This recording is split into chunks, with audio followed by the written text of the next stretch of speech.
Good afternoon and welcome to our live coverage of the NASA SpaceX Crew 9 mission as it returns to Earth. Dragon Freedom departed the International Space Station at 1:05 a.m. Eastern. That was 10:05 p.m. Pacific time on March 17th for those of us here in California. On board Crew 9 are NASA astronauts Nick Hague, Suni Williams, Butch Wilmore, and Roscosmos cosmonaut Alexander Gorbanov. And they are now on their way to the targeted splashdown site off the coast of Tallahassee, Florida. My name is Kate Tice, Senior Quality Systems Engineering Manager here at SpaceX. And joining me today from NASA Communications is Sandra Jones.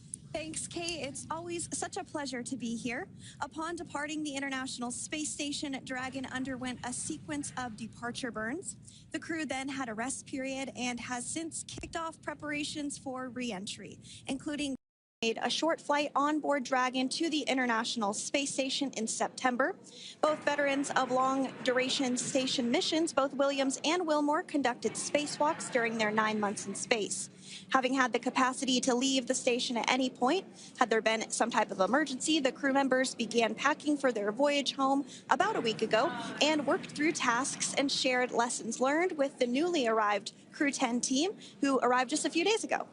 For return operations such as this, NASA and SpaceX closely coordinate with the United States Coast Guard to establish a safety zone to ensure public safety and for the safety of those involved in the recovery operations, as well as the crew on board the returning spacecraft.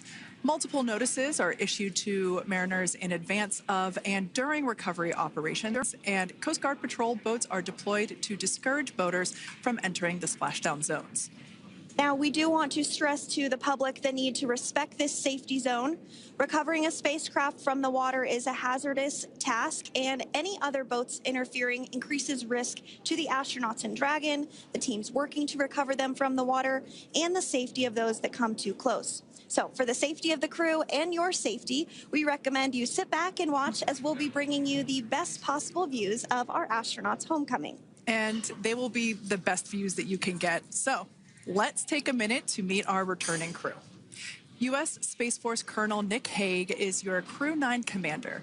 He was selected by NASA as an astronaut in 2013. This was his second spaceflight to the International Space Station and third launch overall. He spent 171 days in space with Crew 9 and has a career total of 374 days in space. During his mission, he completed a spacewalk with astronaut Suni Williams. That was his fourth spacewalk, earning him a career total of 25 hours, 56 minutes of spacewalking time. Before Crew 9, Hague previously served as a crew member of Expedition 59 and 60 back in 2019. He flew with Alexei Ovchinin and NASA's Christina Cook. So this is his second time sharing the space station with Ovchinin. The Kansas native is a test pilot of a distinguished graduate of the United States Air Force Academy. Nick spent 5 months in Iraq in support of Operation Iraqi Freedom. He voluntarily transferred from the United States Air Force to U.S. Space Force in 2021 and is an active colonel. His wife, Katie, is a retired U.S. Air Force colonel, and they have 2 sons. NASA astronaut Suni Williams is a mission specialist for Crew 9. This was her third visit to the space station. She originally launched aboard Boeing Starliner spacecraft and arrived at the space station on June 6th. And it looks like we are beginning to get some views inside the spacecraft, overlooking the shoulders of the crew on board Dragon. We'll continue to bring you those views throughout the day and views throughout Splashdown this afternoon rather. But to jump back into a little bit more about Suni, she became an Expedition 71-72 crew member, and she logged 286 days in space on this mission. But she actually has a total of 608 days in space, the second most time in space by a U.S. astronaut. Former NASA astronaut Peggy Whitson ranks first for the U.S. with 675 days in space. She conducted 2 spacewalks and has completed 9 over the course of her career for a total of 62 hours and 6 minutes of spacewalking time. She ranks 4th on the list of cumulative time spacewalking by a female astronaut. And she has flown on 4 different spacecraft types, including the Space Shuttle, Soyuz, Starliner, and now Dragon. Previously, she served on Expedition 14 and 15 in 2006 and 2007, and again with Expedition 32 and 33 in 2012. She's a retired U.S. Navy captain and is a proud graduate of the U.S. Naval Academy. NASA astronaut Butch Wilmore is also serving as a mission specialist today. This is his third spaceflight and, just like Suni, logged 286 days in space. He conducted one spacewalk and completed 5 over the course of his career, earning him a total spacewalking time of 21 hours, 2 minutes. He's flown on 4 different spacecraft types throughout his career: the Space Shuttle, Soyuz, Starliner, and now Dragon. Previously, the Mount Juliet, Tennessee native served on STS-129 in 2009 and Expedition 41 and 42 from 2014 to 2015. Wilmore is also retired, a retired captain in the U.S. Navy. And Alexander Gorbanov is a third mission specialist serving on today's mission. Crew 9 was his very first spaceflight to the space station, earning him a total of 171 days in space over the course of his career. Gorbanov, along with Nick Hague, saw the arrival of 4 visiting vehicles and saw the departure of 4 as well. The duo orbited the Earth more than 2,700 times during their mission. Before his cosmonaut selection in 2018, Gorbanov worked as an engineer for a rocket space corporation and helped support cargo spacecraft launches from the Baikonur Cosmodrome in Kazakhstan. To prepare for upcoming events, Dragon is currently doing a couple of things autonomously. First, it's isolating the thermal control system fluid loops from the radiator. This system is what will help keep the internal temperature of Dragon very comfortable for Nick, Suni, Butch, and Alexander during the re-entry phase. Dragon is also initiating separation of the claw mechanism, which will terminate data, power, and fluid connections between the spacecraft and the trunk in preparation for that trunk separation that I mentioned earlier. Now, as we saw before, we are hoping to get more views inside of the Dragon capsule. We will bring those, of course. We want to see more of our 4 crew members. But now a bit more of the Dragon Freedom capsule. It has flown on several missions for NASA. It first launched April 27th, 2022. To the International Space Station on NASA's SpaceX Crew 4 mission. It was subsequently used for 2 private spaceflight missions to the space station for Axiom Space, Axiom Mission 2 in May 2023, and Axiom Mission 3 in January of 2024. And of course, Crew 9 launched last year, is September 28th. So yeah, a little bit about the Dragon Freedom capsule. Here, a view that we have once again between the shoulders of Commander Nick Hague, who is on the left-hand side of your screen there, and Mission Specialist Alexander Gorbanov there on the right. That's right, Kate. And the next major milestone that we're looking ahead towards this afternoon is claw separation. We're targeting that claw separation at 2:05 p.m. Pacific time this afternoon, so less than 10 minutes from now. Continuing to get some views inside Dragon Freedom. To the far left there is NASA astronaut Butch Wilmore, and as you can see, the crew is suited up in their space suits. They are suited up in what we call dynamic phases of flight. So when they launch, when they dock, when they undock, when they return back for splashdown. We might hear some call-outs on the loops about putting their visors down. That will happen just prior to deorbit burn. And you'll hear us pause when some of those communications happen. That's because we want to make sure that we are relaying the best information to you all, and so that you hear it as well. So if you do hear us pause, that is what we're doing. You also see they have their on there, and I know the gloves are pretty unique on the Dragon spacesuits, right? They're custom created? Yes, the spacesuit overall is custom fit for each astronaut. These gloves enable usage of the touchscreen panels that they have in front of them.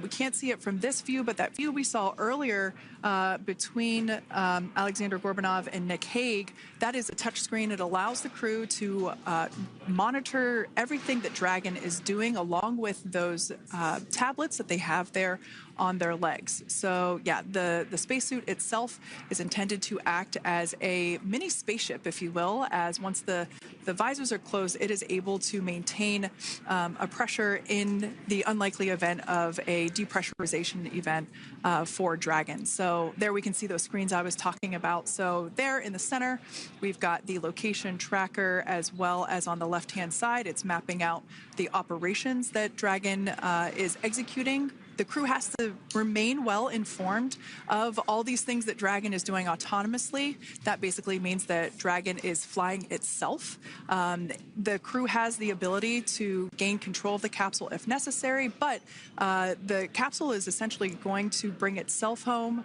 But of course, in order to be familiar with Freedom, SpaceX, deorbit sequence start in 5 minutes.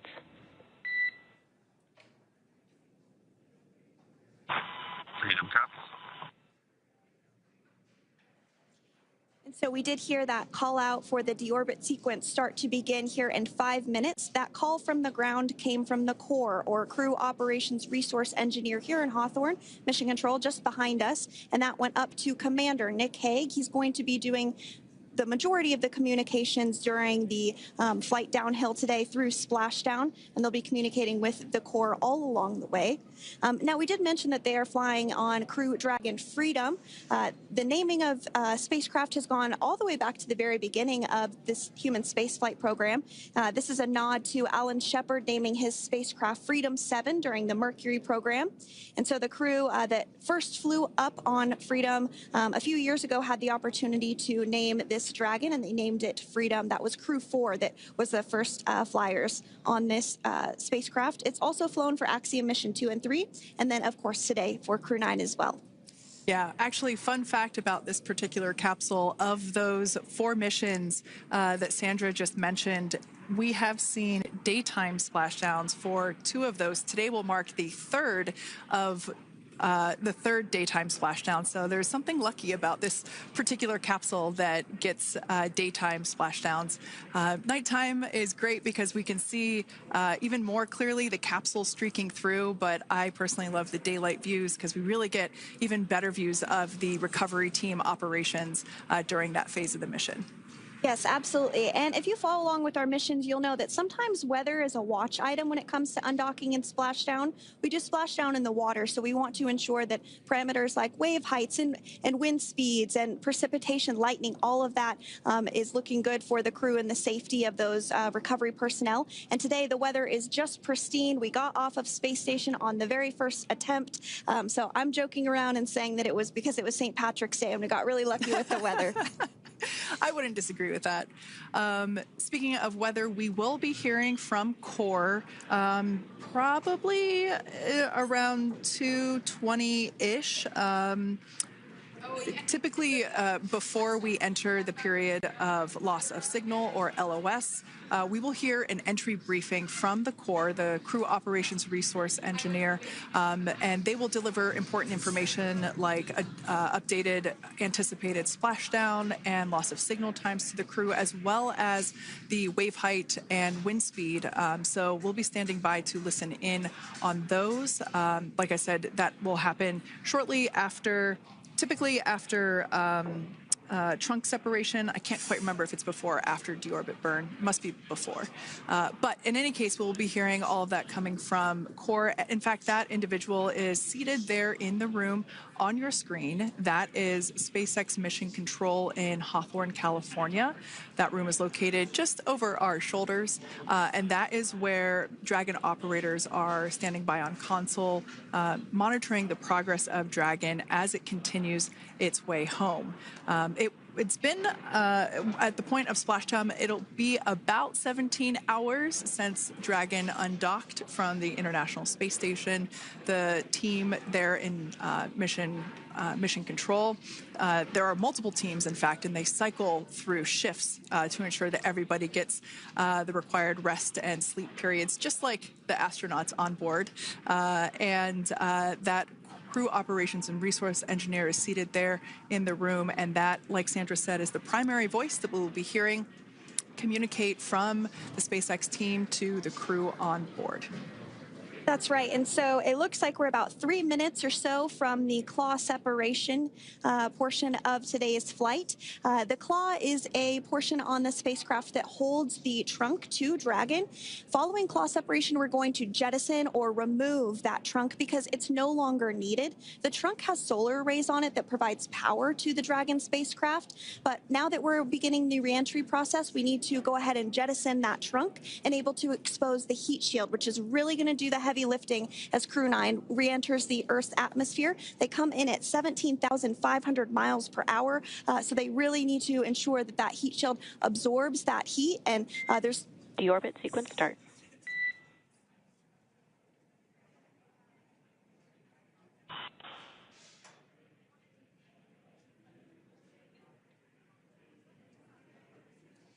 And so we did just get communications there that the deorbit sequence start has begun.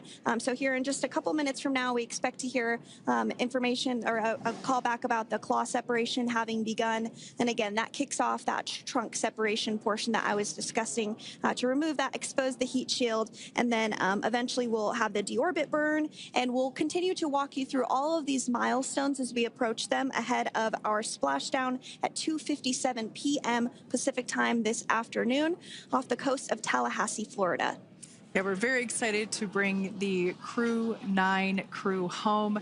Sandra, we were talking about the trunk separation. That trunk is on a trajectory that will re-enter in the atmosphere and break up upon that re-entry. The heat shield itself is one of my favorite parts of the Dragon capsule. It is the workhorse of the re-entry phase. It will work to protect the Dragon capsule and the crew members on board during the re-entry phase as the temperatures outside of the capsule build up to, I believe, about 3,000 degrees Fahrenheit in excess of. And meanwhile, the interior of Dragon stays a very comfortable temperature. That heat shield does a lot of the work, and we'll see that plasma build up on the exterior of the capsule. As a result of the plasma that builds up, we will lose communications with the crew. This is known as loss of signal, or LOS. This is roughly a 10-minute period on average, even less than. I believe today it is probably about 6 or 7 minutes long. It kind of depends on the mission, and it happens for every Dragon capsule that re-enters the atmosphere. Due to that plasma buildup, we're not able to communicate or command the capsule, so we stand by while we wait to regain communication after we pass through that period of loss of signal and get what's known as AOS, or acquisition of signal. Continuing to stand by for claw separation, and then we'll look towards trunk separation. It'll be just about a minute or so after that. That happens pretty rapidly in succession. Some of our milestones will take a little bit longer throughout the day. For example, we will have a deorbit burn after that will take about 7.5 minutes and helps get Dragon set up in the right trajectory to splash down in the Gulf off the coast of Florida. So continuing to stand by for claw separation.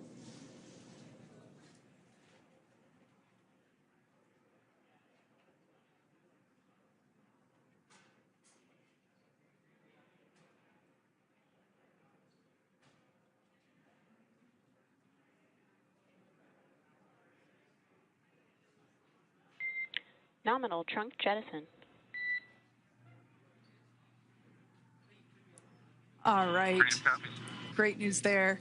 That trunk has been jettisoned from the Dragon capsule.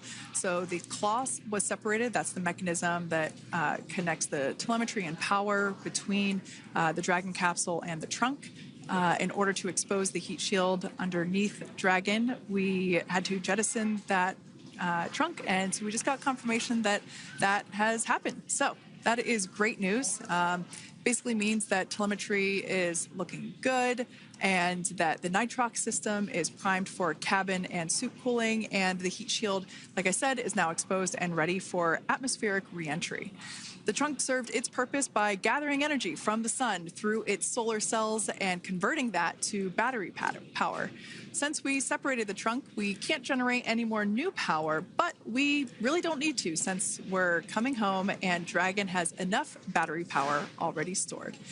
Now, up next, the final steps that Dragon will perform prior to reentry: the slew, or the maneuver to deorbit burn attitude, and then the deorbit burn itself. This deorbit burn is the last time that the forward Dracos, which are the 4 thrusters located on top of the spacecraft under the nose cone, it's the last time that they will ignite. The deorbit burn will place Dragon on a precise trajectory to return to the splashdown zone off the coast of Florida, off the coast of Tallahassee, Florida, and that will last about 7.5 minutes once it starts. And so deorbit burn is targeted for 2:11 p.m. Central Time, so about 2 minutes from now. As we mentioned, it's going to last about 7.5 minutes, again, helping to get Dragon into the precise trajectory to ensure that splashdown occurs in the area that was calculated and where the recovery team is already in place, ready to support splashdown operations today. The recovery vessel Megan is the ship that is going to be utilized today, and we also have what is called fast boats that go out first to check the spacecraft and make sure everything is looking good before the recovery vessel Megan approaches. So that whole recovery process takes about an hour, I would say, from the time the crew splashes down to the time they're on the boat and the crew gets out of the capsule. And we'll continue to bring you live coverage through every step of the way today as Crew 9 returns home. Indeed. Now, let's take a little bit of a closer look at Dragon. One of the great things about being close to the space station is that we can use space station cameras to look at Dragon. But now that Dragon is on its way home, we don't have those external cameras. So here's an animation of what the capsule looks like. We've got the pressurized section, the capsule on the top, and the trunk, or the unpressurized section, on the bottom. That's where those solar panels that we manufacture in-house are located, soaking up the energy from the sun and turning it into power for the capsule. At the very top of the capsule is the nose cone. That is where the Dracos, the forward Dracos, are located. That nose cone is currently open, not closed like we saw in that animation. Once we get through the final maneuverings for the re-entry phase, we will close the nose cone capsule just before Dragon begins its atmospheric entry to protect that forward hatch there located along with those forward Dracos. So go ahead. Oh, that's right. I was going to mention that the nose cone does open shortly after launch, and it remains open the entire time that Dragon is docked to the International Space Station. So as an example for this particular spacecraft, Freedom, since September when it docked to the International Space Station, remains open that entire time, and here shortly it will close for the very first time since September. So quick recap of what Dragon has done in recent history here. We basically began preparations for re-entry known as the deorbit sequence. So Dragon released the trunk. As we said before, we separated the claw, we released the trunk. It next will slew to the deorbit burn attitude. Slew basically meaning maneuver, so it will position itself correctly to execute that deorbit burn. We want the heat shield side to be facing forward, or first, if you will. We want that to be the leading edge of the Dragon capsule, as that heat shield is meant to basically be an ablative material for the heat that it will incur. Once we complete that deorbit burn attitude slew, we will initiate the deorbit burn itself. That will last for several minutes, expecting that to be to start here any moment now, actually, and then it will go until about 2:18 p.m. Pacific time or 5:18 p.m. Eastern time. And I did hear confirmation that that deorbit burn is underway. As we mentioned, it's about a 7.5-minute burn. So within the last 10 minutes, Dragon has jettisoned its trunk and initiated the deorbit burn just seconds ago.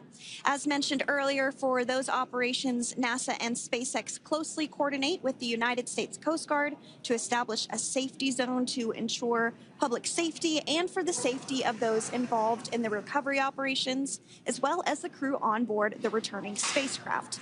Multiple notices are issued to the mariners in advance of and during recovery operations, and Coast Guard patrol boats are deployed to discourage boaters from entering the splashdown zones. So we do want to stress to the public the need to respect this safety zone. Recovering a spacecraft from the water is a hazardous operation, and any other boats interfering increases the risk to not only the astronauts in Dragon, but the teams working to recover them from the water and the safety of those that may come too close. So for the safety of the crew, which you see there on your screen, your safety, we recommend you sit back and watch as we'll continue to bring you the best possible views of our astronauts' homecoming. Yeah, as I mentioned earlier, this deorbit burn is the last time that we will utilize our 4 forward Draco thrusters. Forward basically meaning at the top of the Dragon capsule. Dragon Freedom has not yet entered the Earth's atmosphere. This deorbit burn is what will line the vehicle up and put it on its final trajectory to the landing site right off the coast of Tallahassee, Florida. So basically, it is the last burn that the Dragon spacecraft executes and is what really locks it in for that precise landing.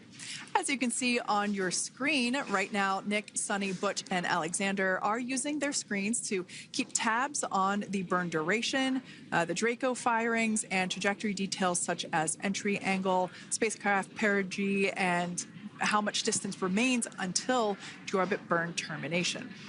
As I mentioned earlier, Dragon is flying itself. So all the crew has to do is stay strapped into their seats and keep tabs on things. Although I must say, if I had one of those window seats, it would be pretty difficult to restrain myself. Now, with Nick, Suni, Butch, and Alexander ready to deorbit and splash down back on Earth, they will be heading to one of 8 targeted sites supported by SpaceX and NASA. All of these sites are located off the coast of Florida, either in the Gulf of America or the Atlantic Ocean. Spreading the supported sites across multiple locations helps maximize the return opportunities for this mission and future crews, lowering the chance that we'll have to wave off due to bad weather. For those of you following along, you'll know that today's splashdown marks our final Dragon recovery on the East Coast. After 6 great years of successful recovery operations off the East Coast, we'll be moving all Dragon recovery operations back to the West Coast. And as always, NASA and SpaceX jointly select our splashdown location. And for today, the prime recovery site is off the coast of Tallahassee, Florida. The selection process works with a lot of different variables, including the space station's orbital trajectory or path that it follows, what landing sites are available and have favorable weather, how much free flight capability Dragon has for the trip home, and the sleep schedules for the returning crew members, as well as, of course, the big one, the weather. We'll start with calculating daily return options based off of the space station's current orbit and Dragon's capabilities to maneuver and line up for re-entry. The time from undock to landing at the primary site can vary from less than 6 hours to more than 39. Getting home the quickest comes with some obvious benefits, but we always have to make sure the crew is properly rested for dynamic operations, preventing us from scheduling 20-plus hour days for them, of course.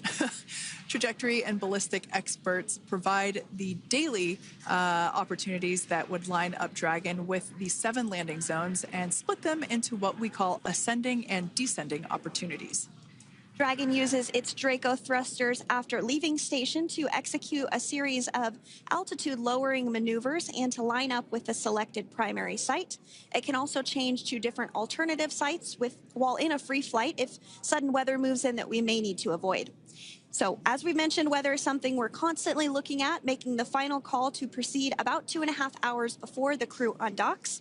So, for the Crew 9 return, we looked at a number of weather items. Some of the obvious ones are no rain or a chance of lightning in the recovery zone, both for the safety of the crew inside Dragon and the recovery teams in the water.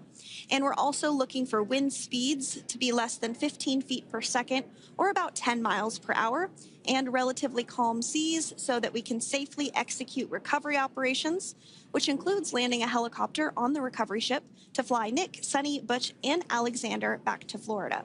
Once Dragon began flying today, we had a number of additional checkpoints to either proceed towards the primary site, head to the alternate, or select a new zone based on real-time weather data. These checks happened all the way up until we were in the final hours before the deorbit burn, which has just about a minute or so left in it. And this is the last burn in the trip home that commits Dragon to re-entering the Earth's atmosphere.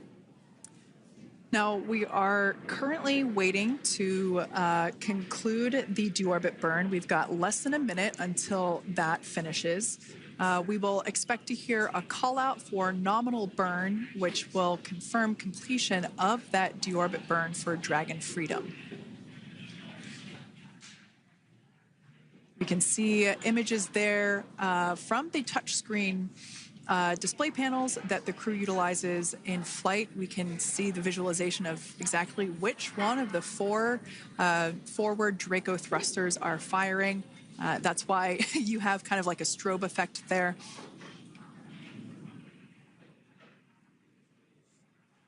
And if you're just joining us, you are looking at live views of the Dragon Freedom. On your left is Commander of Crew 9, Nick Hague. To his right is Roscosmos cosmonaut Alexander Grabenkin. And also in Gorbanov, excuse me, that is Alexander Gorbanov. And then also in the capsule today is NASA astronaut Suni Williams and Butch Wilmore. We're awaiting confirmation that their deorbit burn is complete, which is the last burn that's going to help set them up on a trajectory to Splashdown off the coast of Florida. Deorbit burn complete. Performance nominal. Nose cone closure initiated. Freedom copies. All right, excellent news there. We heard the words we were looking for, nominal burn. So that means that that deorbit burn was successful and nominal, meaning as expected. And we're now beginning to close the nose cone in preparation for atmospheric reentry. So in the background, Dragon is currently inhibiting those forward bulkhead Draco thrusters that we just used to complete the deorbit burn, ensuring it's safe to latch the nose cone shut for reentry. Also, the vehicle has initiated the nitrox suit purge, which will help keep Nick, Suni, Butch, and Alexander cool and comfortable during reentry, which is coming up in about 20 minutes from now. At this point, the nose cone is closing and protecting the forward hatch for reentry, and the crew are using their screens to continue to monitor the locking of the nose cone, which is done by a set of hooks. And as we mentioned earlier, that nose cone has remained open since September, so this is the first time it's closing in a few months. Yeah, that's absolutely right. Now, we will be expecting, as I mentioned before, an entry brief from SpaceX Core. Again, that's the crew operations resource engineer who is seated in that room that you see there on your screen. That entry brief will provide updated times for anticipated splashdown as well as the loss of signal or period of LOS. And that briefing will also give us information such as wind speed and wave height at the expected splashdown location. But all in all, everything has been great today. All events have been executed on time as expected, and we are looking forward to a splashdown of the Crew 9 crew at about 5:57 p.m. Eastern Time or 2:57 p.m. Pacific Time. Between now and then, things are going to start moving quite quickly. In fact, if anything, this will have seemed like the slower part of the reentry phase. We're going to go through, like I said, that period of loss of signal or LOS. That period is a few minutes long where we are unable to communicate or command the capsule due to the plasma that builds up on the exterior of the capsule. That period, like I said, lasts for a couple minutes. You will start to hear SpaceX Core hail the Crew 9 crew a little bit earlier than expected because we, in the past, have actually regained communications a couple minutes earlier than initially anticipated. So we'll go through that period of loss of signal, that entry period, that specifically when the Dragon spacecraft is re-entering through the atmosphere. Approximately at about 18,000 feet when the capsule is traveling at 350 miles per hour. We will see our first views of parachutes for the day. It's one of my favorite moments of return sequences is when we get to see the drogue parachutes. We'll see the drogues come out. Those drogues will help slow the vehicle down to about 119 miles per hour. And then that is when the main parachutes will come out from the Dragon spacecraft and then ultimately end in Splashdown. And we are hearing confirmation that the nose cone is closed and everything was nominal or as expected with that closure. So as we begin the second half of entry, Dragon is now beginning to inject cooled nitrox into the air being delivered to the spacesuits worn by Nick, Suni, Butch, and Alexander. Again, this is what will allow the crew to remain comfortable while external temperatures reach 3,500 degrees Fahrenheit as they re-enter the Earth's atmosphere. So the heat shield is pointing forward, leading Dragon to the landing site. Yeah. Now, speaking of the heat shield, Dragon's primary heat shield is comprised of PICA 3.0, which stands for Phenolic Impregnated Carbon Ablator. The first-gen PICA was initially developed by NASA for studying and sampling comets within our solar system. SpaceX partnered with NASA to develop PICA X, which was the second-generation product used on all Dragon 1 cargo resupply service missions that resupplied the International Space Station on 20 missions. PICA 3.0 was developed specifically for use on Dragon 2 crew and cargo with enhanced structural and thermal capabilities that allowed the heat shield to be even more effective in the way that it utilized the ability to make that heat ablevate as it goes through the Earth's atmosphere.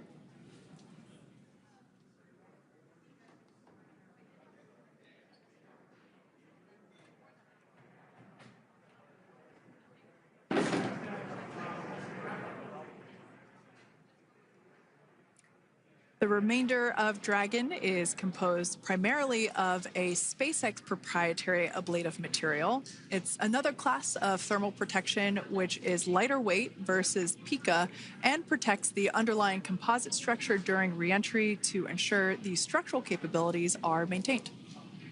While Dragon will experience temperatures well over 3,000 degrees during peak reentry conditions, the characteristics of the thermal protection system coupled with the environmental control and life support system in the pressurized interior will ensure that Nick, Suni, Butch, and Alexander stay cool and comfortable during all phases of reentry through Splashdown.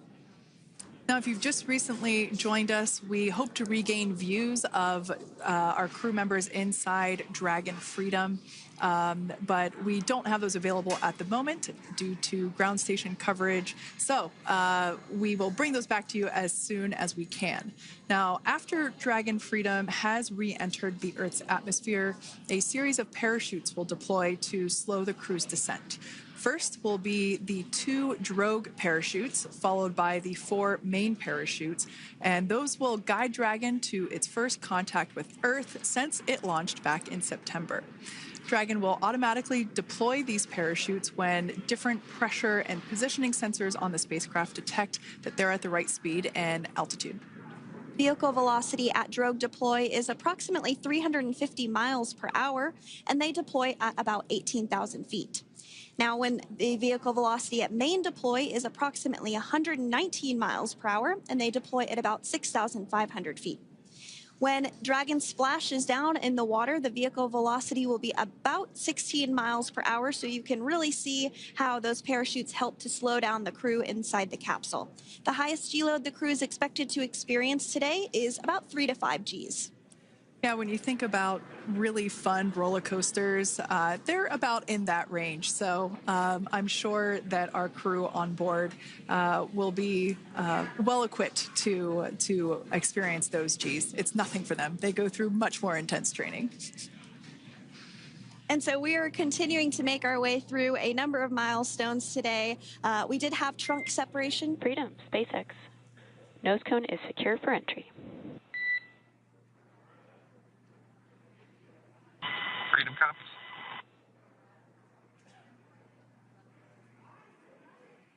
All right, great news there. That tells us that the final physical configuration change for Dragon is complete. We have closed that nose cone. This is the last physical change that Dragon undergoes prior to re-entering the Earth's atmosphere. It's important that that nose cone is completely closed because underneath it is not only where the 4 forward Draco thrusters are located, but it's also because that is where the forward hatch is located. That is the hatch that is utilized for the crew to ingress and egress from the station while it is docked on board. And since our capsules are flight proven and we reuse them on future space flights, we want to make sure that all of the integrity of that hardware remains intact. So that nose cone is successfully closed, and we're going to start moving pretty quickly here. As I mentioned before, we'll go through loss of signal. We'll get that signal back several minutes later, and then we'll see the parachute action. Yep, and then that's all ahead of Splashdown off the coast of Florida. We're targeting Tallahassee as our splashdown zone today at 2:57 p.m. Pacific time this afternoon. Now, you did mention the call to the crew. They'll do some additional calculations following that burn and potentially let us know if that splashdown time has changed at all. But right now, we are continuing to target 2:57 p.m. And you can see there on your screen a path of where Dragon will be re-entering today. So if you are in the southern tip of Mexico, you might have the opportunity to see Dragon. Because it's a daytime splashdown, you probably won't have too great of views, but potentially you'll have the opportunity to get a glimpse of it there. Once again, Dragon operators, they're monitoring the progress of Dragon through this re-entry phase. That is SpaceX Mission Control, located here in Hawthorne, California. That is also where the crew operations and resource engineer is seated.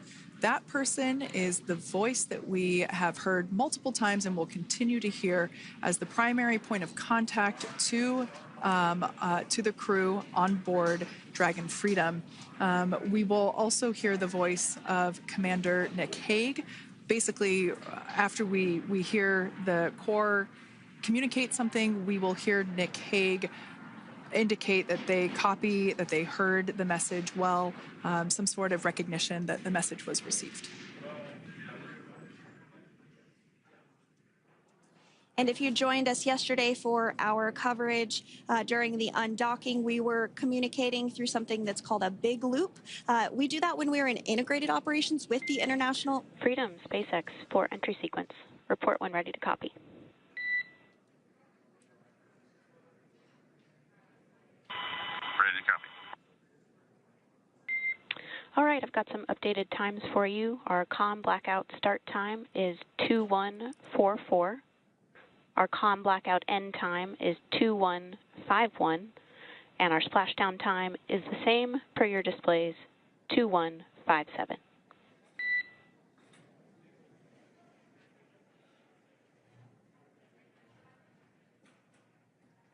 Okay. Understand comm blackout start 2144, stop 2151, splashdown per display. That's a good readback.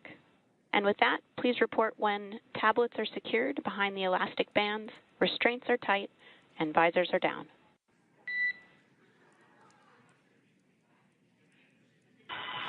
And copy, Wilco.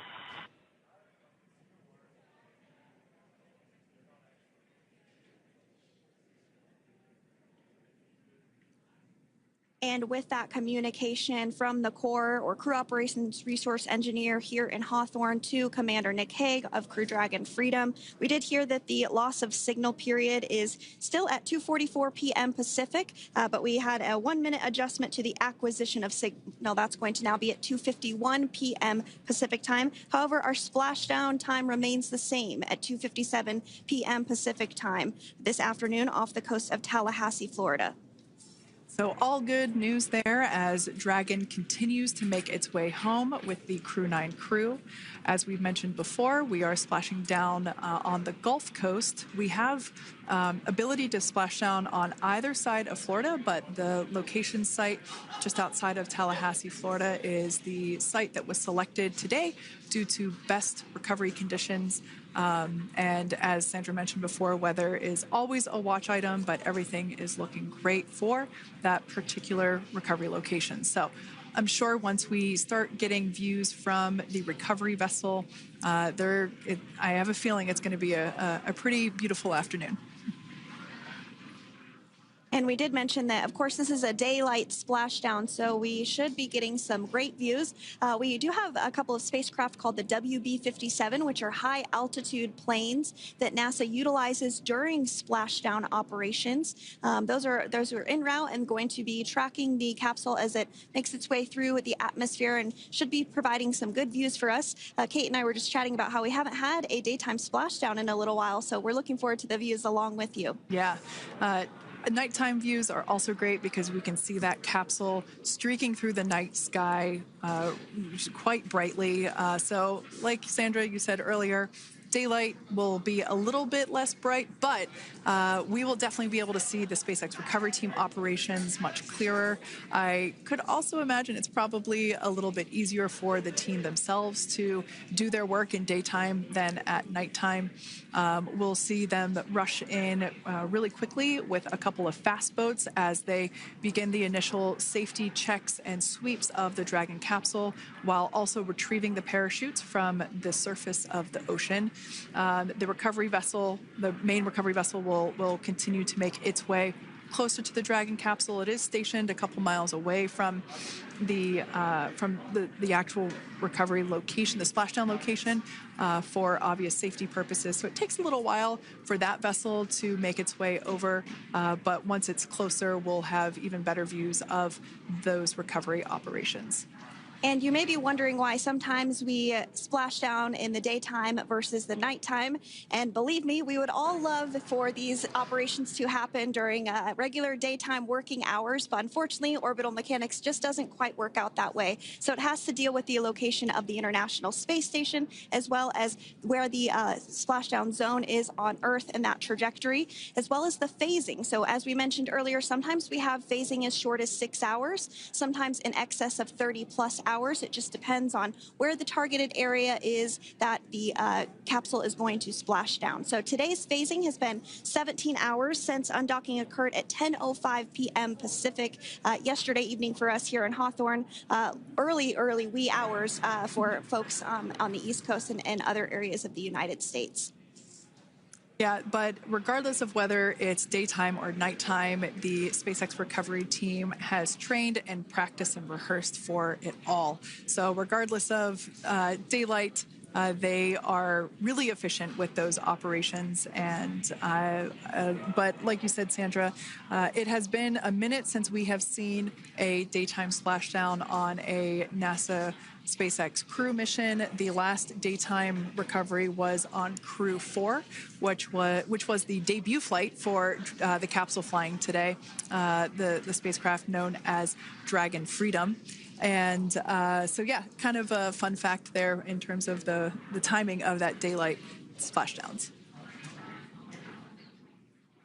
Once again, standing by for more communication with the crew. The next event that we have coming up is the start of that period known as loss of signal.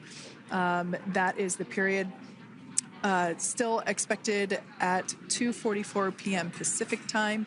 This lasts for several minutes while the capsule is making its way through the Earth's atmosphere, the heat shield located at the bottom of the capsule, really doing all the work at that point in time in terms of using the atmosphere to slow the capsule down from its orbital speeds of 17,500 miles per hour. Our tablets are secure, restraints are tightened, visors down. We are configured for entry. Freedom, I copied. Tablets are secured, restraints are tight, and visors down.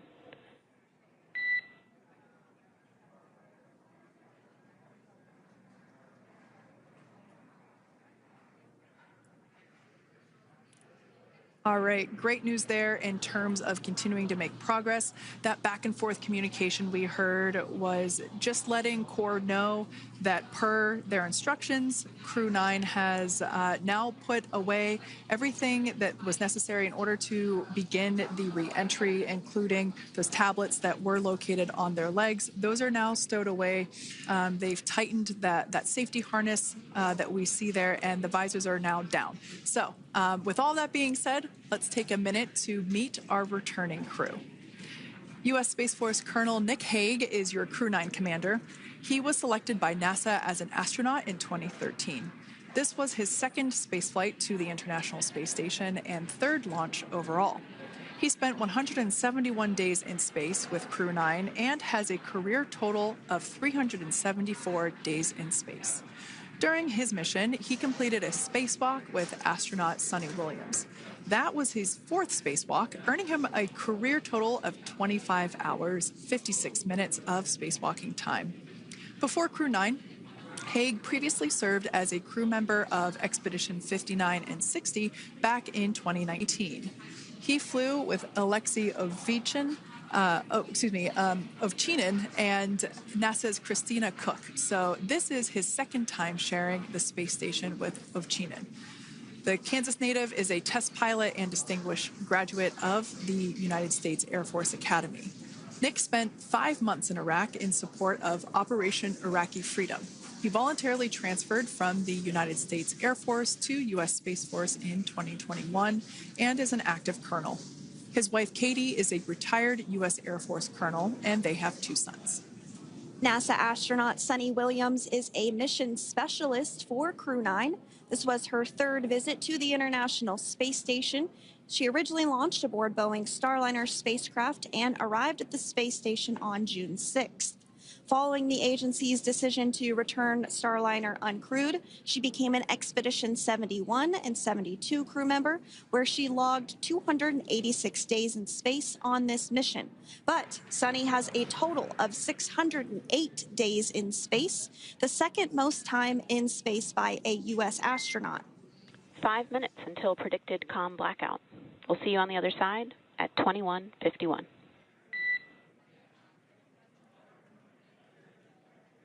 21:51. Talk to you soon. And with that call out from the crew operations resource engineer to Commander Nick Hague, letting them know that everything is looking good ahead of the loss of signal period. We will see the crew on the other side of the loss of signal period at 2:51 p.m. Pacific time this afternoon. Continuing on about Suni Williams, who has a total of 608 days in space, the second most time in space by a U.S. astronaut. Former NASA astronaut Peggy Whitson actually ranks first for the U.S. with 675 days in space. Suni conducted 2 spacewalks and has completed 9 over the course of her career for a total of 62 hours, 6 minutes of spacewalking time. She ranks 4th on the list of cumulative time spacewalking by a female astronaut, and she has flown on 4 different spacecraft types, including the Space Shuttle, Soyuz, Starliner, and now Dragon. Previously, she served on Expedition 14 and 15 in 2006 and 2007, and again with Expedition 32 and 33 in 2012. She's a retired U.S. Navy captain and is a proud graduate of the U.S. Naval Academy and was the first astronaut to run a marathon in space. Pretty awesome stuff. Now, NASA astronaut Butch Wilmore is also serving as a mission specialist today. This is his third spaceflight and, just like Suni, logged 286 days in space. He conducted 1 spacewalk and completed 5 over the course of his career, earning him a total spacewalking time of 21 hours and 2 minutes. He's flown on 4 different spacecraft types throughout his career: the Space Shuttle, Soyuz, Starliner, and now Dragon. Previously, the Mount Juliet, Tennessee native served on STS-129 in 2009 and Expedition 41 and 42 from 2014 to 2015. Wilmore is also a retired captain in the U.S. Navy. Next up is Alexander Gorbanov, who is a third mission specialist serving on today's mission. Crew 9 was his first space flight to the space station, earning him a total of 171 days in space over the course of his career. Gorbanoff, along with Nick Hague, saw the arrival of 4 visiting vehicles and saw the departure of 4 as well. The duo orbited the Earth more than 2,700 times since September.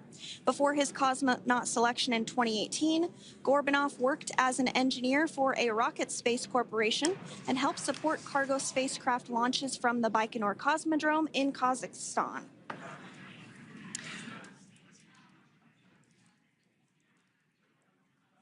So if you are just joining us, we are continuing to bring you live coverage of Crew 9's return to Earth following their mission aboard the International Space Station, where they completed science and research investigations. We are targeting splashdown off the coast of Florida at 2:57 p.m. Pacific time. The next major milestone that we'll look ahead towards is what we call loss of signal, or LOS, when we won't have communications with the crew because they will be re-entering the Earth's atmosphere. And during this process, there is plasma that builds up around that heat shield, so we are not able to communicate with the crew, but we are anticipating to regain communications with the crew at a short time from now at 2:51 p.m. Pacific time today. As we said before, everything continues to look good for the return of the Crew 9 team. We are about to go into that period of loss of signal. Once we get views of the crew inside the capsule, once again, we will be sure to bring those to you. But that period of time is when plasma is building up on the exterior of the capsule, generating heat in excess of 3,500 degrees Fahrenheit. So we are unable to communicate or command the spacecraft at that time.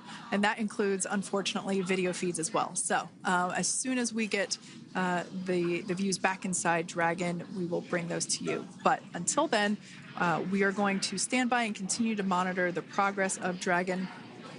Like Sandra just said, we are anticipating the blackout period to begin at 2:51 p.m. Pacific time, 5:51 p.m. Eastern time.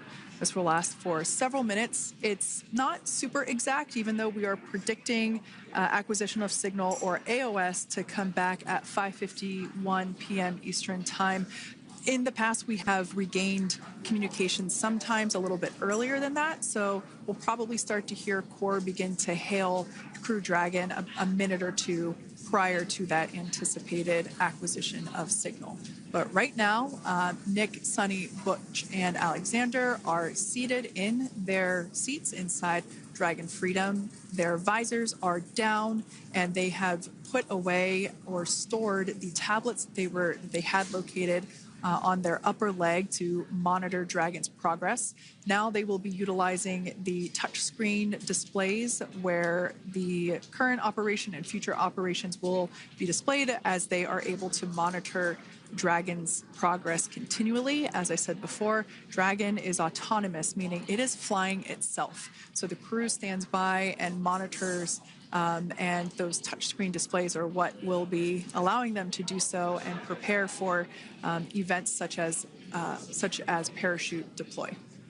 And while on board the International Space Station, Nick, Suni, Butch, and Alexander contributed to over 900 hours of science and research investigations, which is really the key purpose of the International Space Station. Now, the International Space Station is celebrating a major milestone this year, where they will be celebrating 25 years of continuous human presence in November. So if you're younger than 25 years, you've never known a day where there hasn't been a human living and working aboard the International Space Station, contributing to key science and research investigations that impact our lives here on Earth. There's research being done on Parkinson's, on osteoporosis, on cancer research, and a variety of other studies. Additionally, the microgravity laboratory provides a jumping off point for us as we venture back to the moon and onto Mars through longer duration space flights. One such example that the crew worked on during this mission was an alternative exercise device. In microgravity, the crew has to exercise for about 2 hours a day because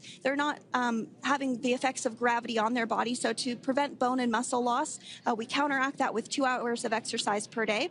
On board the International Space Station, they have 3 ways in which they can exercise. They have a bike, they have a treadmill, and they have a similar to a weightlifting machine that counteracts the microgravity environment. But a particular experiment that this crew tested out was a combination of all 3 of those in one smaller device. And this is really critical as we continue on to the moon, Mars, and beyond, because space is really important in spacecraft.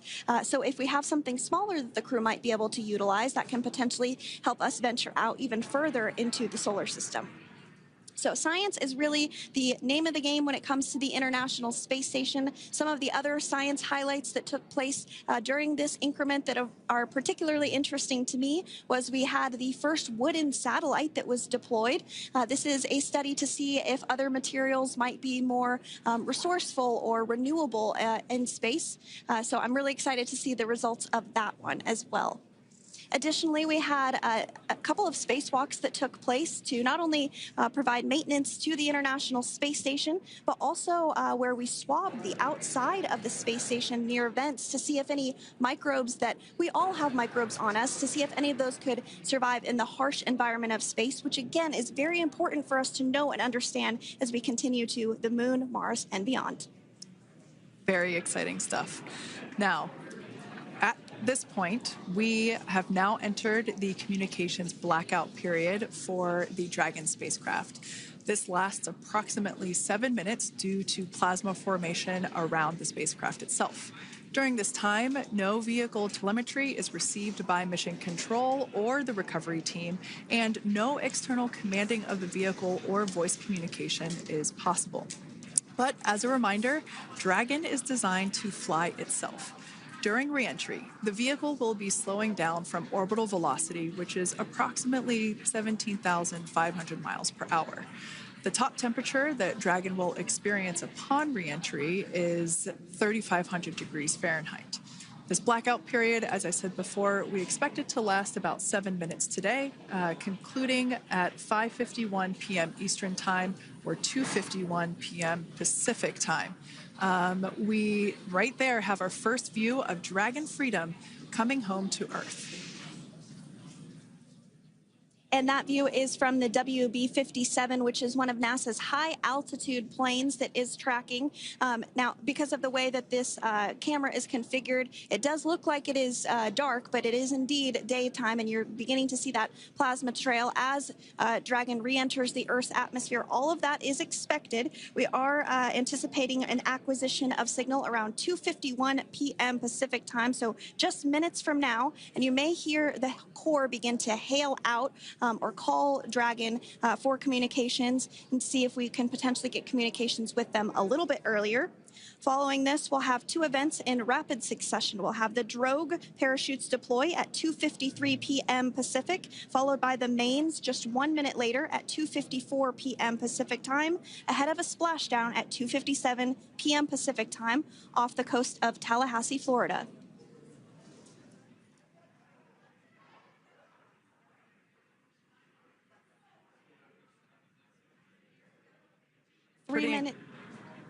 Pretty incredible views of the Dragon spacecraft making its way home back to planet Earth with the Crew 9 astronauts on board. Once again, this view is coming from the WB-57 plane. That heat shield we can see doing magnificent work as it works to... Freedom, SpaceX, Comcheck.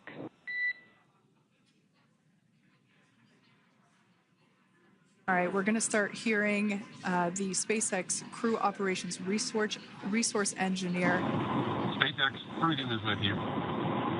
4.6G. Enjoying the ride. Copy that, Freedom. Great news there from Commander Nick Hague reporting back. We see a healthy flight computer. Expect automated chute deployment. Freedom copies. Like we said before, things moving very quickly as Dragon Freedom makes its way home. Next event coming up will be deployment of the drogue parachutes. This occurs around 18,000 feet. GPS has converged. Expect nominal altitude for drogue chute deployment.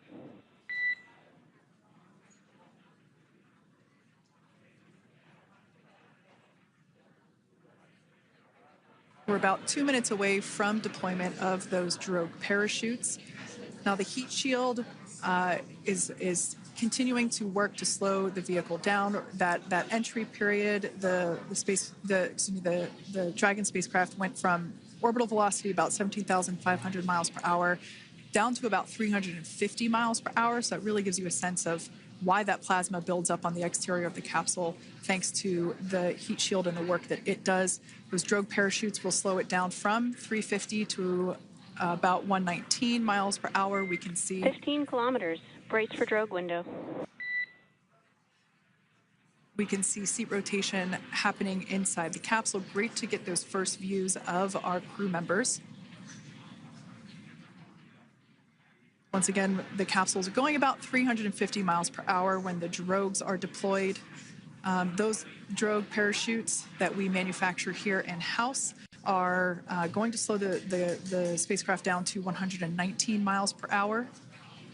And that is when we will see the main parachutes deploy, and that occurs about 6,000 feet above the ocean's surface.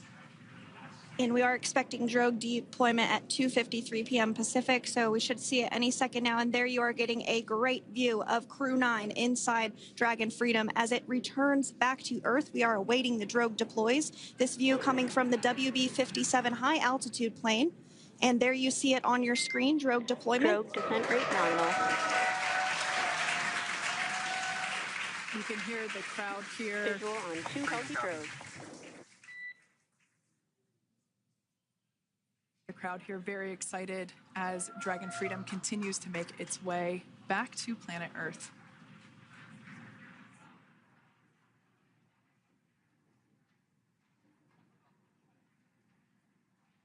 Next up, we'll stand by for the main deployment of the parachutes. The mains are quite a bit larger. You'll be able to notice the difference on your screen once they deploy, and they continue to ensure that the Dragon spacecraft slows down even further.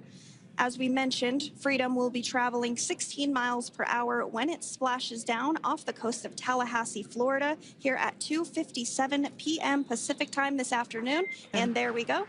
We have visual on 4 healthy mains. That view was from inside. Freedom copy. That view was from inside one of the buckets where the parachutes are located. So we see a great view there of the reefing on those parachutes. And as those main parachutes begin to inflate fully, 4 beautiful, healthy mains. Now awaiting visuals of Splashdown. Freedom, 1,000. We'll start to hear Commander Nick Hague. Copy, 1,000. As we heard right there, Commander Nick Hague will be calling out the altitude of the Dragon capsule from here on out. Landing in water is simpler and provides more margin against unlikely parachute issues. You can see those parachutes continuing to slow the Dragon capsule down. And if you're just joining us, you're looking at 800 meters. a live view of Crew 9, just minutes away from splashing down off the coast of Tallahassee, Florida. Splashdown 2 minutes from now at 2:57 p.m. Pacific. We do have 4 healthy mains really doing the job there. Just breathtaking views of a calm, glass-like ocean off the coast of Tallahassee, Florida. Crew 9 just minutes away from splashing down. This is really such an incredible shot. Copy, 600. That was a live view from our recovery vessel, Megan, which is stationed a couple miles away from the splashdown site. We can see the crew there using their restraints as resting places for their arms. They were just in space moments ago, so their arms were able to float freely. 400 meters. This is a gorgeous bluebird day here that we have for the splashdown of Crew 9. It's incredible to think that the Dragon capsule just minutes ago was going over 17,000 miles per hour, and now gently coasting to a soft splashdown. 200. Copy, 200 meters. Brace for splashdown.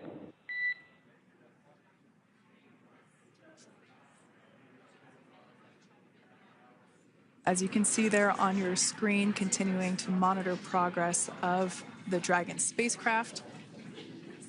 And we're going to stand by for splashdown, located in the Gulf of America, off the coast of Tallahassee, Florida.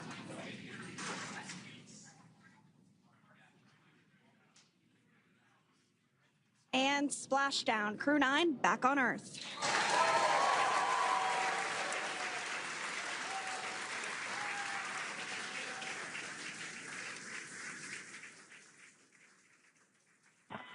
And SpaceX Freedom, splashdown.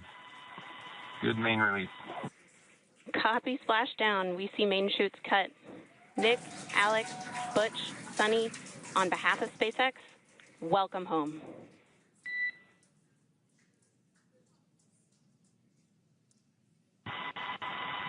It is an amazing, what a ride. I see a capsule full of grins ear to ear.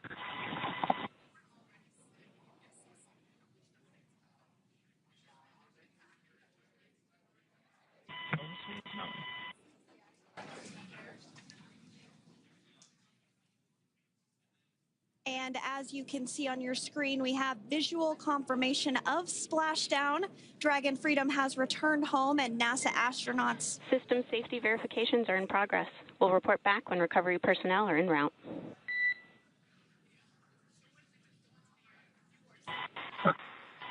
Understand. And, we're in section 2, 4.800 landing response.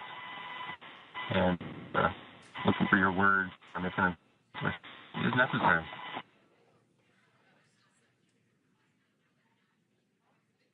In the distance, we can see the recovery vessel making its way.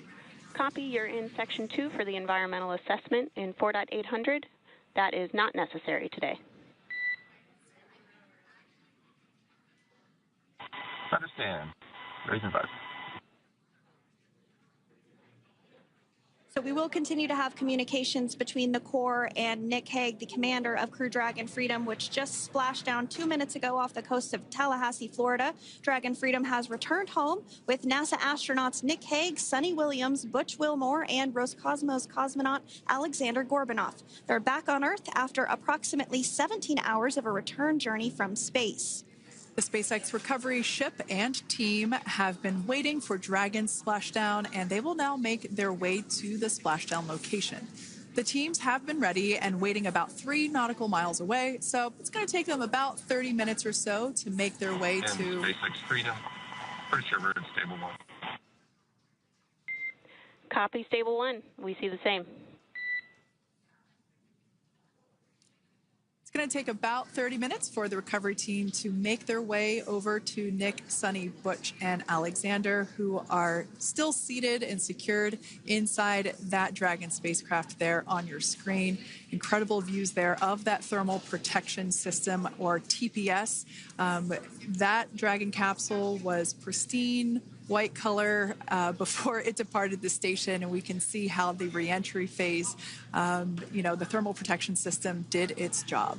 Now, if you're wondering what that hole, that like bucket area is, that is underneath the side hatch. That is where the main parachutes were stored. So when we saw the Dragon capsule docked at station, it looked very different. The panel that protects and covers the main parachutes, that was still intact, as well as the panels that enclose where the drogue parachutes are located. We can see those fast Freedom. boats. SpaceX is go for recovery personnel to approach. Expect personnel alongside in the next few minutes. Freedom copies. We can see those fast boats. We weren't kidding when we said they were fast. While it does take about 30 minutes for the main recovery vessel to make its way over to the capsule, these fast boats will be doing a couple of things simultaneously. A couple of them are going to be working to retrieve the parachutes that you see in the background there of this drone shot. Those parachutes will be retrieved from the ocean surface. We want to make sure we are able to pull those out. The recovery vessel there closest to the spacecraft is going to be performing some safety checks. We can see there they're using an instrument that is basically working to detect if there are any hypergolic vapors or fumes that are still residing in and or around the Draco thruster nozzles or outlets. The hypergolic fuel, which is necessary for on-orbit burns to maneuver the spacecraft. Unfortunately, those hypergolics are unable to be breathed. They are toxic, and so this team here is doing those initial safety checks to make sure that it is safe for the rest of the recovery team to approach the spacecraft. They're also checking to make sure that any residuals from the pyros are safe and are not going to cause any issues. We can see the team working their way around the spacecraft to do these basically these sniff tests on all of those Draco thrusters. And as we continue to await the recovery of our Dragon spacecraft with NASA astronauts Nick Hague, Suni Williams, Butch Wilmore, and Roscosmos cosmonaut Alexander Gorbanov inside, Dragon has autonomously completed several steps to safe itself following splashdown. We are continuing to see Dragon in what is known as stable 1 configuration. That's kind of the ideal configuration following splashdown. It's upright, and the Dragon capsule is in the right configuration for it to be hoisted into the recovery vessel Megan, which you do see a little ways off in your screen approaching. Dragon will continue to remain live on air with you through that recovery process, all the way through the point where the crew is extracted from the Dragon spacecraft. Now, if you are just joining us, the mission has gone smoothly so far. Dragon successfully splashed down off the coast of Tallahassee, Florida at 2:57 p.m. Pacific, 5:57 p.m. Eastern Time this afternoon. Approximately 17 hours prior to splashdown, Dragon autonomously undocked from the International Space Station, completed a series of departure burns, jettisoned its trunk section, and performed its final burn, the deorbit burn. This placed the Dragon spacecraft on a trajectory toward Tallahassee, Florida. Dragon successfully re-entered the Earth's atmosphere, followed by deployment of its parachutes to slow the spacecraft down to a gentle splashdown.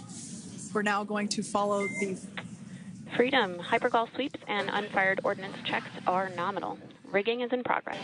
Approximately 25 minutes until capsule lift. Stand by for PMC with SpaceX flight surgeon.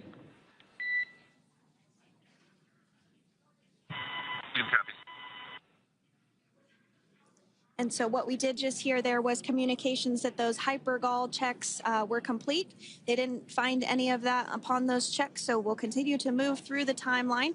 Next up is a process called rigging, which you see happening right now on your screen. This is when a SpaceX recovery personnel actually works to climb aboard the capsule and work through procedures ahead of lifting onto the nest of the recovery vessel Megan. We heard it's going to be about 25 minutes or so until that lift actually takes place.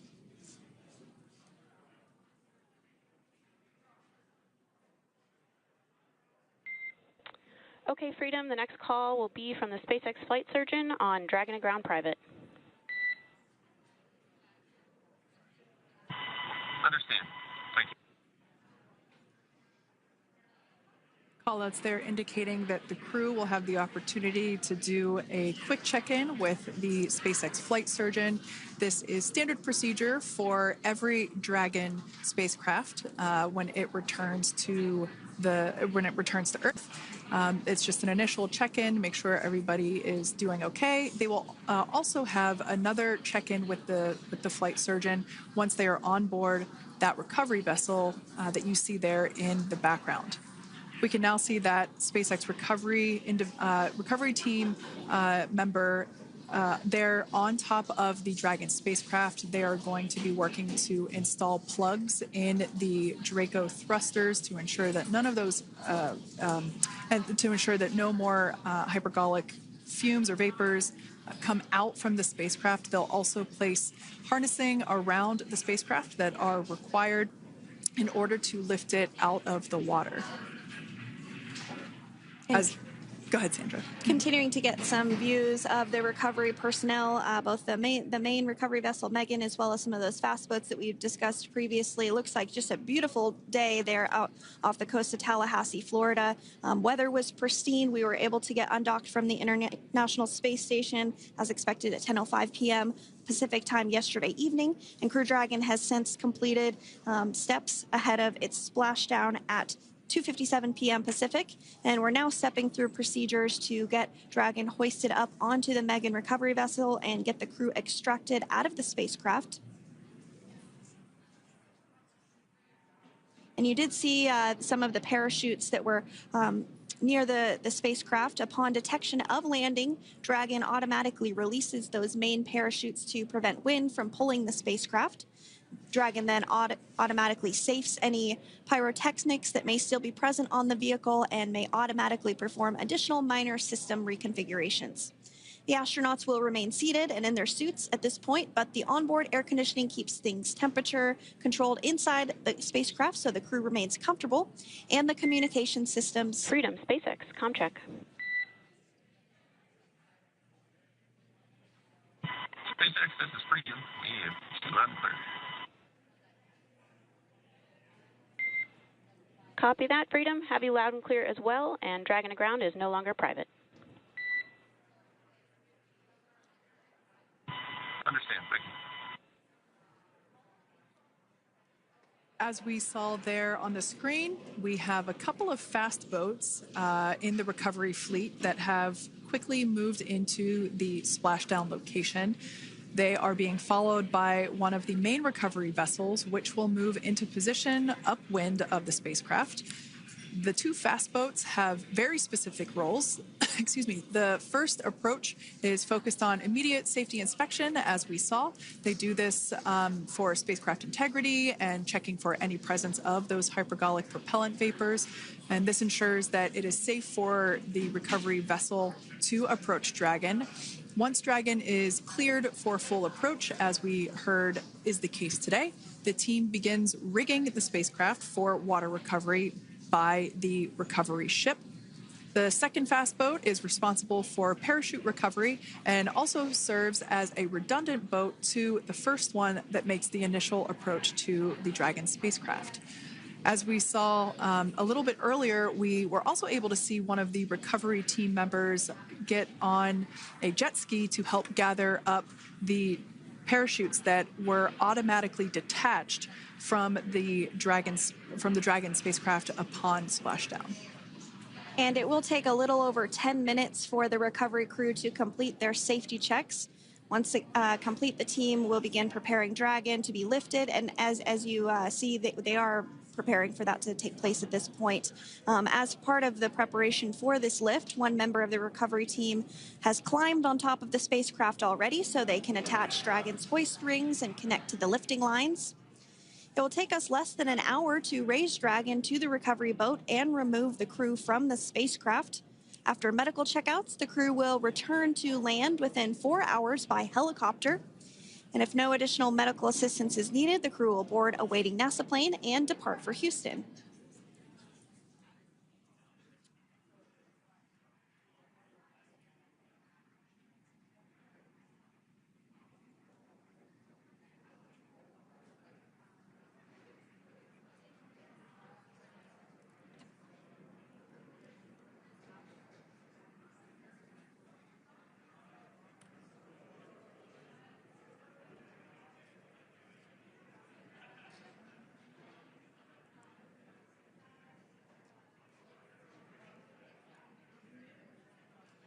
And as we continue to await Dragon to be hoisted up onto the ship, we have a very special treat. NASA Public Affairs Officer Jaden Jennings, who is actually on the recovery vessel and had a bird's eye view of the splashdown today. Jaden, how are you? How was the view from the recovery vessel? Hi, Sandra. How do you hear me?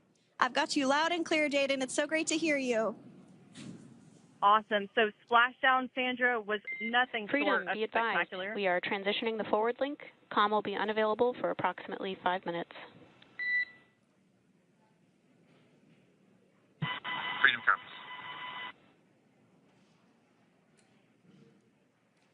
Thanks so much, Jaden. We did just have some communications letting us know that we'll have about a 5-minute period where we won't be able to hear from the crew. So please go ahead, tell us, how was the view from the recovery vessel? Absolutely. Yeah, I was mentioning earlier, Splashdown was nothing short of spectacular. And we were stationed about 1.5 nautical miles away from the splashdown zone and had great visuals here on the recovery vessel Megan. We actually saw a little of the smoke trail as the spacecraft was coming in, and then moments later we spotted those drogue chutes, and this was quickly followed by 4 healthy white and orange main parachutes. We then tracked Dragon all the way down as it slowly propelled into the ocean. And I think I speak for all of us on the ship when I say a new core memory was made today, and we are looking forward to having Crew 9 on board with us a little later. Jaden, that is amazing. Now, obviously, we are watching it here on camera, and the landing conditions look pretty good, but how was it from your perspective? What is the sea state out there? Absolutely. Absolutely. So we've had optimal conditions for splashdown, and today it is sunny and 63 degrees outside right now with clear skies, light winds, and calm seas. The sea looks absolutely beautiful right now, and light blue with the sun reflecting from it. And, Kay, I think the crew's going to like what they feel weather-wise on this picture-perfect day for splashdown off the coast of Tallahassee.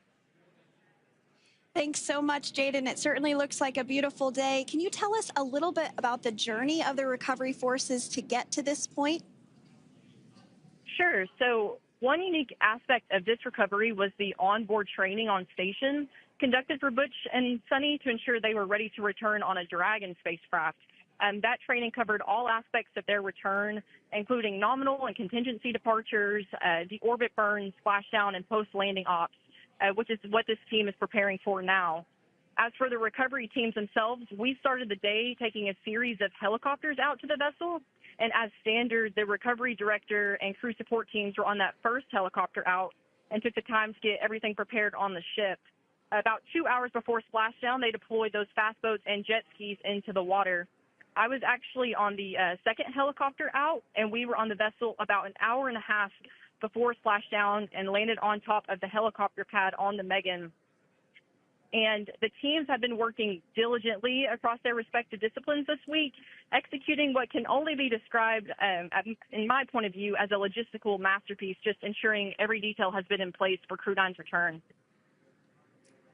That is such great news. I'm so glad that you're able there to experience it in person. Now, can you tell us a little bit about what's next to retrieve the crew for the recovery personnel on board? Yeah, Kate. So coming up next, Dragon will be hoisted into the on-deck translation system, or the nest, at the aft end of the ship, and then will be translated pretty quickly towards that egress platform. We'll perform another series of safety checks as final precautionary measures just to make sure there are no hypergolic vapors present before opening that side hatch. And then once that side hatch of the spacecraft is open, the crew will be assisted out of the capsule one by one from NASA and SpaceX. Freedom, SpaceX, comm check. Freedom's got you loud and clear. Thanks, Nick. I've got you loud and clear as well. We have completed our forward link transition.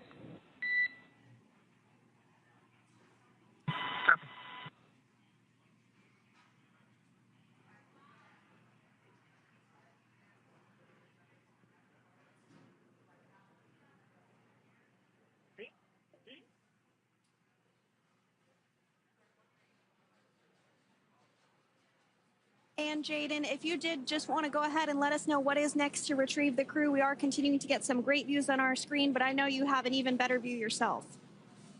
Oh, yeah, Sandra, this view is absolutely unbeatable. So just to kind of finish off what I was saying is once that side hatch of the spacecraft is open, that crew will be assisted out of the capsule one by one from NASA and SpaceX medical personnel, where they will then head to the med bay. And after those medical checks, they will get on that first helicopter out and arrive at the airport, where they will then board a NASA plane and then head back to Houston, Texas at the Johnson Space Center to begin their post-flight period. And we're eager to see the Crew 9 astronauts back on Earth, and we'll keep you updated on every moment of this process. And with that, I'll toss it back over to you guys in Hawthorne. Thank you so much. That was Jaden Jennings, NASA Public Affairs Officer, who watched Freedom splash down firsthand from the recovery vessel. Megan, thanks so much, Jaden. So we are continuing to get these great views on our screen here of Freedom. As we mentioned, it splashed down at 2:57 p.m. Pacific time off the coast of Tallahassee, Florida. The recovery personnel are continuing to step through procedures to hoist Dragon onto the recovery vessel Megan there, which is now coming into view. You can see just how close Megan is at this point. And that's that helicopter pad that Jaden was just discussing, where the crew will fly off of onto the coast of Florida, and then eventually they'll fly back to Houston. Just underneath that helicopter pad is that translation deck where we will see the nest once it is loaded up with the Dragon spacecraft on board. The nest will be translated to the forward end of the recovery vessel, and that is where our Crew 9 team members will egress from the Dragon spacecraft. Now, here on your screen, we can see dolphins, actually, who want to come and play with Dragon. Now, one of the fast boats there in place, working to assist the recovery team member. It's incredible. I just love these views. We really see them even better in daytime, but just seeing the recovery team work in tandem to step through each step, to step through each operation. Obviously they're getting quick assists from the honorary part of the recovery team, those dolphins in the water there. Now, the recovery team member that is crawling around the Dragon spacecraft. Earlier, we saw a view where it was like a spider monkey pose. We can see that individual now standing in the bucket where the main parachutes were stored while Dragon was on orbit. Obviously, those main parachutes were utilized for Splashdown today. They were deployed and cut from the Dragon capsule, and one of the fast boats one of the other fast boats of the recovery team working to pull those out of the water. Now, the recovery team member that is there working on top of the Dragon capsule. Earlier, we saw that person performing safety checks. Now we can see some harnessing being placed around the capsule. This harnessing is what will be used to lift the Dragon capsule out of the water and onto the recovery vessel. Wow, we got a cute little pod of dolphins. It wasn't just one or two.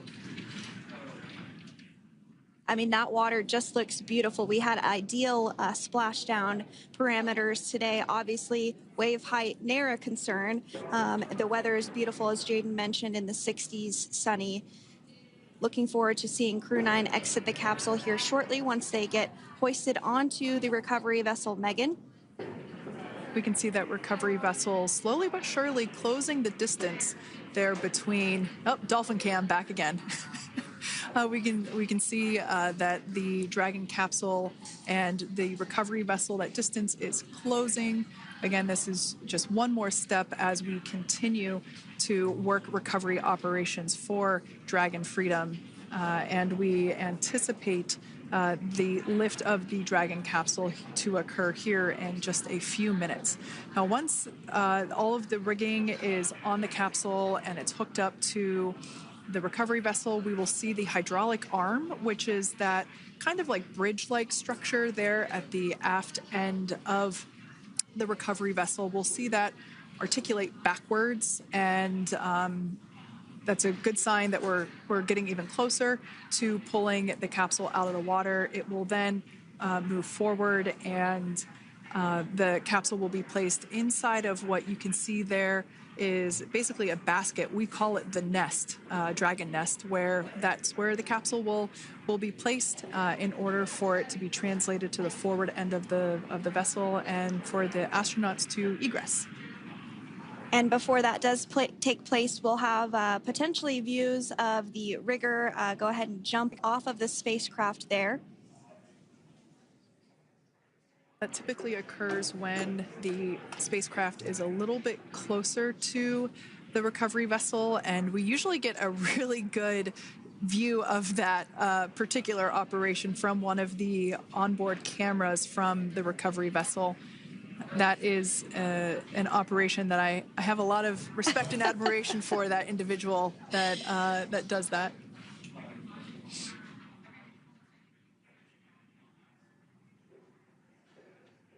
So again, Dragon continuing to get closer and closer to the recovery vessel, Megan.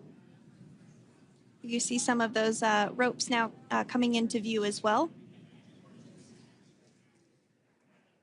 If you are just joining us, Crew 9 Splashdown off the coast of Tallahassee, Florida at 2:57 p.m. Pacific time with NASA astronauts Nick Hague, Butch Wilmore, Suni Williams, and Roscosmos cosmonaut Alexander Gorbanov. They're now working through procedures to hoist this spacecraft up onto the recovery vessel Megan. We just saw that hydraulic arm get lowered into the lifting position. That arm will be the mechanism that is utilized to lift Dragon up and out of the water and into the nest located there at the aft end of the recovery vessel. And the recovery vessel being used today is, as we mentioned multiple times, is named Megan, but that's actually after NASA astronaut Megan McArthur, who flew on Crew 2 a couple of years ago.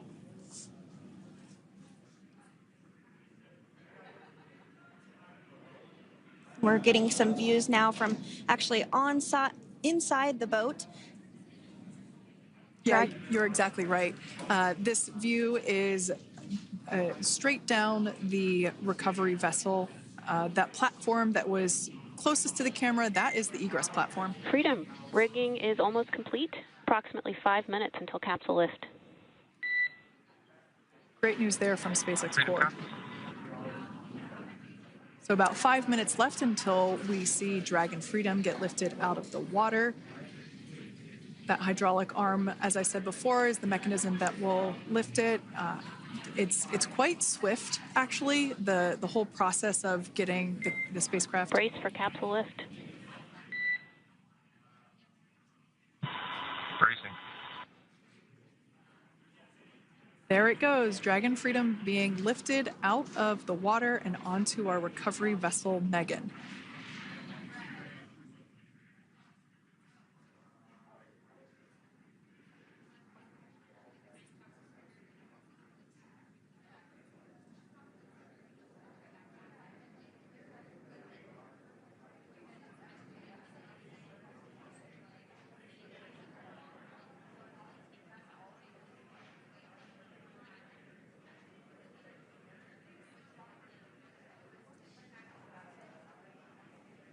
So once securely on...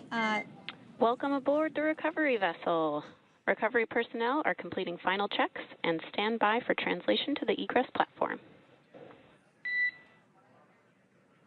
Freedom copies. Great news there, letting us know that Dragon Freedom has been successfully recovered from the water's surface.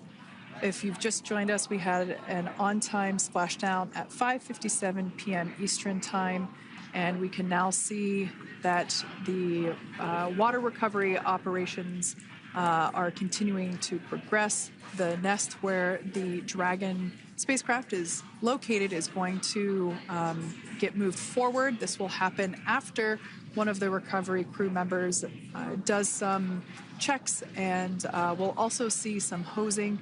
Obviously, the spacecraft splashed down in salt water. Salt water is corrosive, and we want to try and rinse out as much of the salt water as possible to reduce that corrosion on the metallic structures. So we can see some guidance there being provided, really steering the spacecraft properly into the Dragon's nest. And it's been 30 minutes since Dragon splashed down, and as you can see there, the spacecraft is already on board the recovery vessel Megan. Things continuing to move very smoothly today throughout the entire operations from the deorbit burn up until this point as well. And Freedom, it looks like the positioning wasn't quite right, so they are working on repositioning the capsule in the nest now. Okay, copy that. Thanks. And with that, the team is just going to adjust the Dragon spacecraft a bit so that it's in the right position ahead of translating up a little bit closer ahead of the side hatch. So the team is now going to step through the procedures to ensure that that takes place. While Dragon does fly itself autonomously, it clearly is unable to park itself autonomously. We want to make sure that the Dragon capsule is properly seated there in that nest.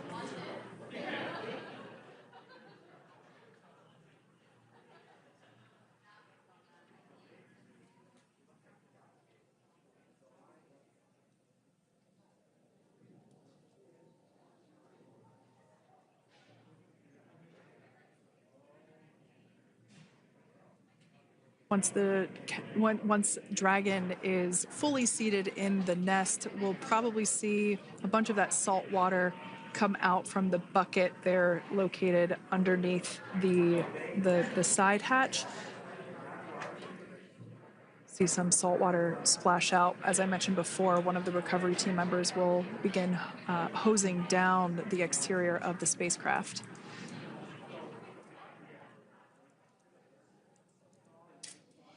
So you are continuing to get some great live views on your screen of Crew 9, which includes NASA astronauts Nick Hague, Suni Williams, Butch Wilmore, and Roscosmos cosmonaut Alexander Gorbanov, who splashed down off the coast of Tallahassee, Florida, 2:57 p.m. Pacific time this afternoon.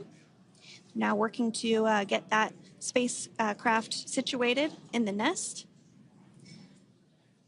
Just making some final adjustments and tweaks to ensure that it's nice and secure.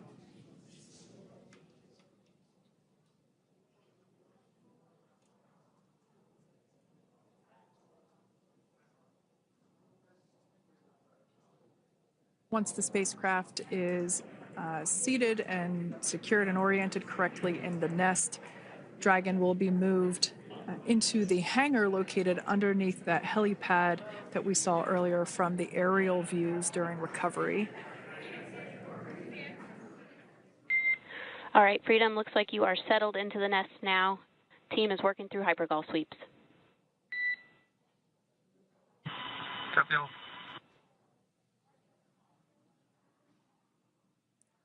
Call out there telling us that the recovery team is doing the second round of those hypergolic sweeps.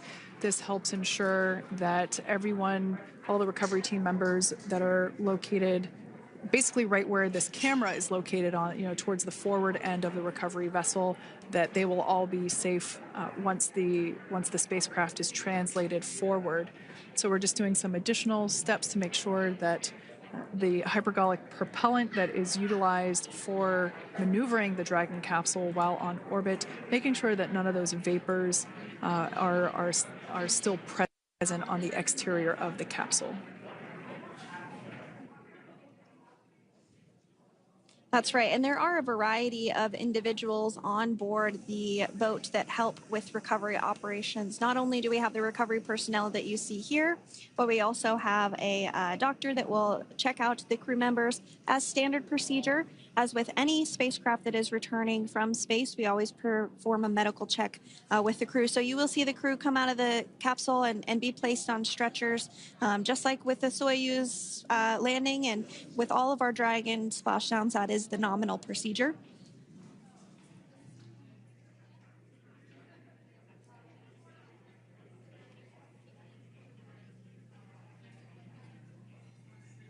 We'll stand by to see Dragon Freedom translate or scooch up a little bit closer to the camera angle that we're seeing right here. And then teams will step through procedures to get that side hatch opened. You see it right in the dead center of your screen there. It's kind of that rectangular shape. It has not been opened since since Crew 9, which include Nick Hague and Alexander Gorbunoff, launched back in September from the Kennedy Space Center in Florida. So that will be the very first time that hatch is opened. Once docked to the International Space Station, crew enter through the top hatch, which was where the nose cone is now closed. That's the hatch that they actually utilize to go ahead and get inside the International Space Station.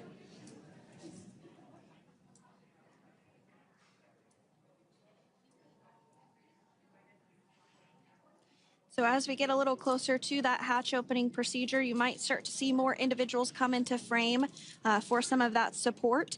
The ship has a maximum capacity of a little over 40 people on board, and it takes a variety of different roles, as we've discussed, to support. Also on board is the chief of the astronaut office for NASA, that's Joe Acaba.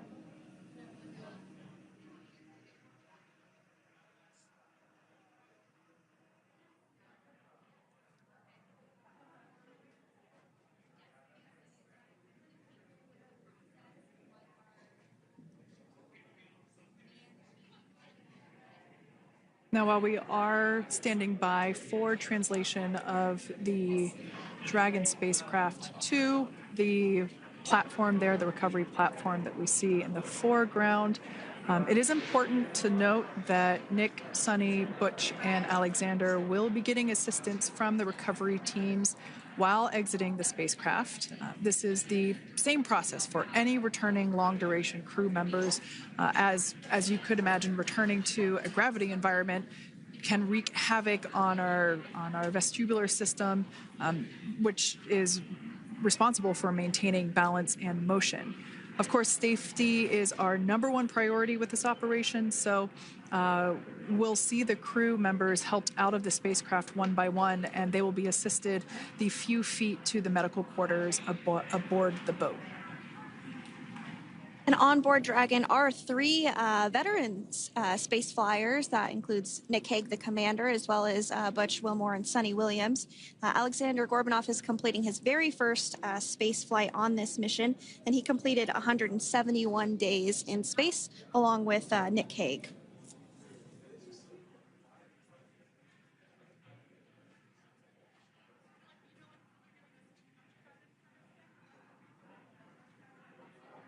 For those of you that have just recently joined us, well, I would encourage you to hit that rewind button and go back a few minutes. It was a beautiful splashdown of Dragon Freedom with the Crew 9 cohort on board. They had an on-time splashdown at 5:57 p.m. Eastern Time, 2:57 p.m. Pacific Time. We can see that the spacecraft... Freedom translation is in progress. Copy, and seal it. We can see that spacecraft was successfully recovered from the ocean surface and is now being washed with fresh water, as obviously they splashed down in salt water. So we're trying to rinse off as much of that salt water as possible. And we can see the spacecraft continuing to move closer and closer to that recovery deck. Freedom, the crew is working on side hatch opening now. Expect hatch open in about 2 minutes. Okay, copy that. And Kira, just wanted to say that you guys, you and the team did an awesome job, both uphill and downhill. Just really, really impressed. Thank you. Thanks, Nick. It's been an honor. This is a pretty exciting moment coming up. We are working to open the side hatch. One thing that may not be obvious from, just looking at the spacecraft here is that this side hatch that we're about to open, the last time it was open was when this spacecraft was at the launch pad. This side hatch is what is used for initial capsule ingress and final capsule egress, but all comings and goings from the spacecraft while it is on board the space station are from the forward hatch, which is located at the top of the spacecraft under that nose cone. So this is a pretty exciting moment because it will be the crew's first breath of fresh air since boarding their ships at the start of their journeys last year. And the very first person that will have the opportunity to say hello to the crew once that hatch is open is a SpaceX medical recovery personnel representative. Then we'll see procedures take place to remove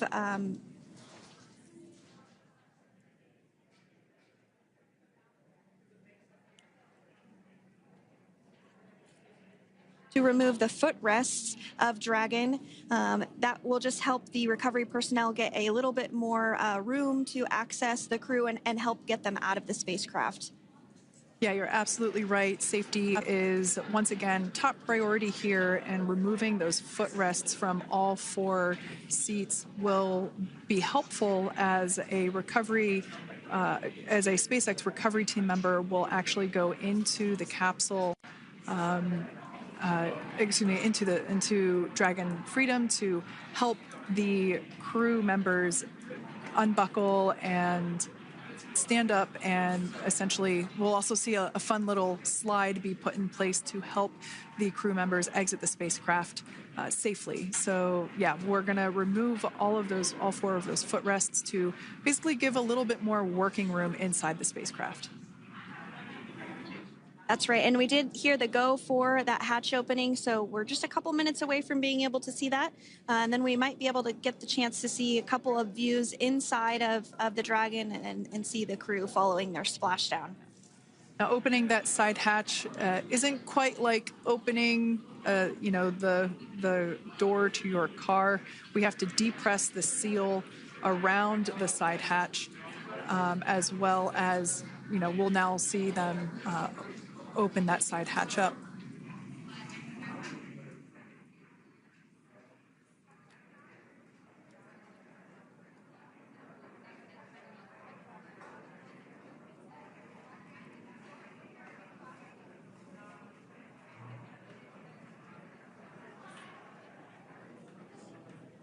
And there you have it. The side hatch is open for the first time since September.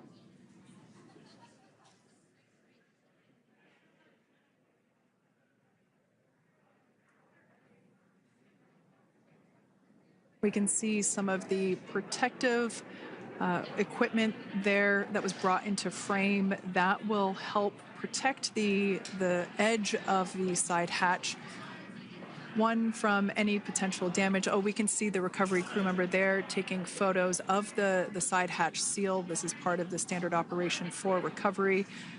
These photos will get saved into our procedure. We'll then install that protective frame around the side hatch. This helps to ensure that the side hatch itself, the edges of it, incur no damage while crew members are coming out from the spacecraft.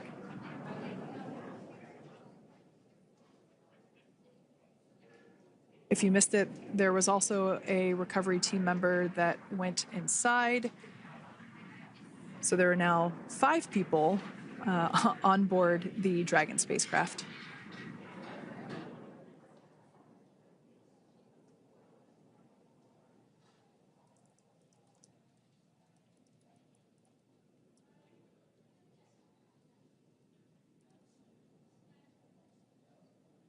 And if you are just joining us, it has not yet even been an hour since Crew 9 splashed down off the coast of Tallahassee, Florida at 2:57 p.m. Pacific time.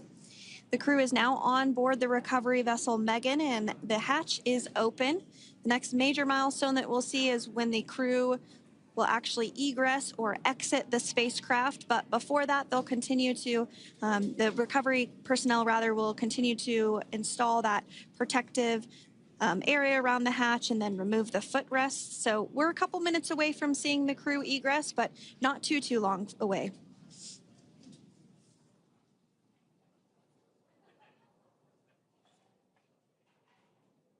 We'll probably see those footrests being handed out here in the near future, as I mentioned before. Oh, of course, we got to get a well-documented photo of the moment. Although we can't see it from here, I'm pretty sure there are 4 smiles on board right now. And we did hear that report out from the commander, Nick Hague, following Splashdown, that there were four smiles as far as he could see. Yeah, capsule full of grins. Now, generally speaking, and there we do see Crew 9, some happy waves, smiles all around back on Earth.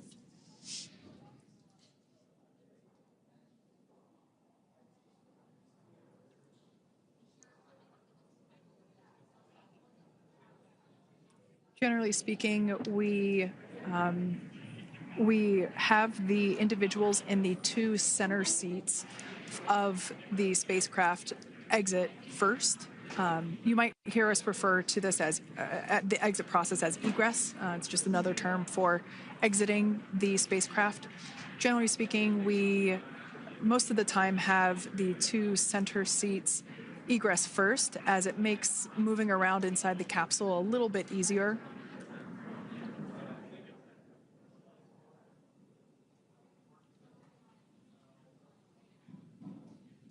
We can see the tablets that were previously located on the upper leg of the crew members. We can see those being handed out to the recovery team. Those were taken off prior to the entry phase, to spacecraft reentry. Those had to be stored and secured prior to dynamic operations.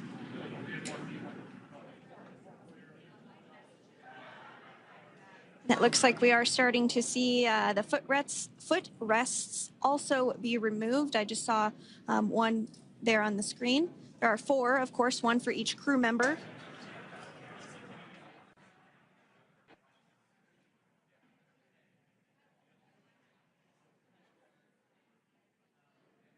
Those footrests are made out of carbon fiber and are actually sized appropriately for each crew member, as everybody has different measurements and different leg lengths. Same goes for the armrests and the bucket length of each seat. We size those appropriately for the crew members and to ensure their comfort and safety. I believe we just saw the little ramp that is used to help slide the crew members out from inside the spacecraft. And once the crew does exit Dragon Freedom, they will be placed on to a stretcher to go to a medical bay for medical checkouts. This is standard procedure for all Dragon spacecraft flights that Splashdown crewed, as well as for our Soyuz spacecraft that land in Kazakhstan.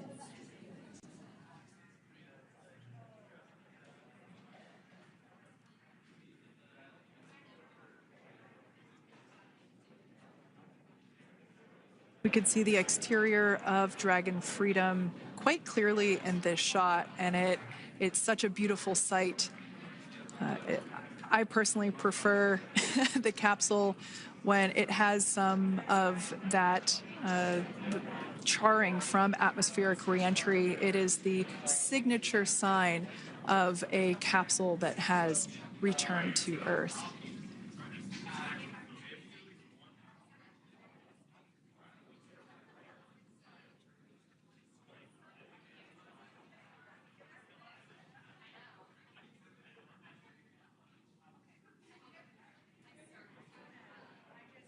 Continuing to stand by for our first crew member to egress or exit for Dragon Freedom, following their splashdown at 2:57 p.m. Pacific time. Dragon undocked from the International Space Station at 10:05 p.m. Pacific just yesterday, so it was about 17 hours of phasing.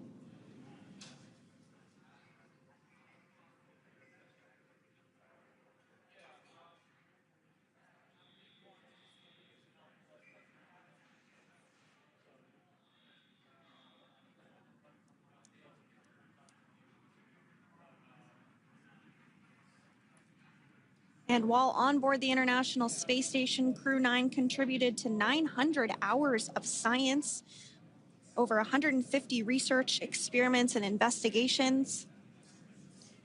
making great use of the microgravity lab of the International Space Station, which celebrates 25 years of continuous human presence this November.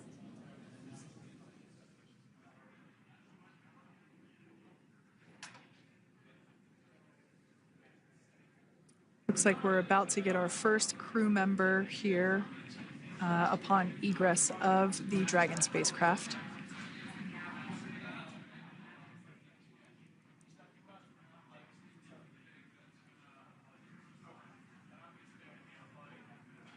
So we are standing by for that egress. Outside of Dragon, you do see one of those stretchers. This is the expected procedure, as the crew will be taken to medical facilities following their exit from Dragon.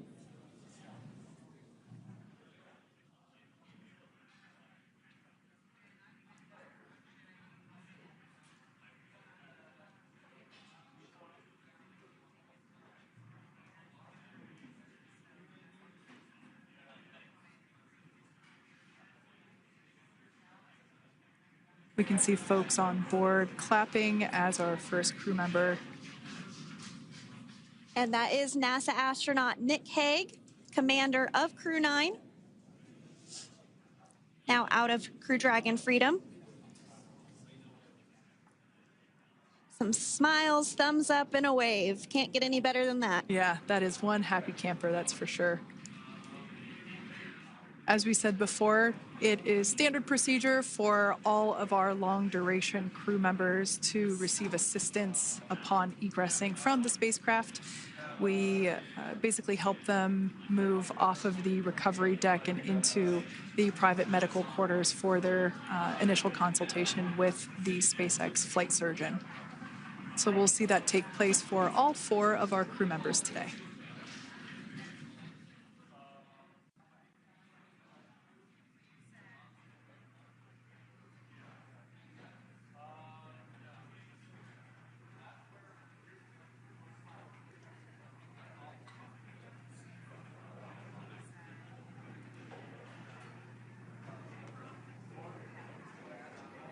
And we are standing by for the next crew member to exit Freedom.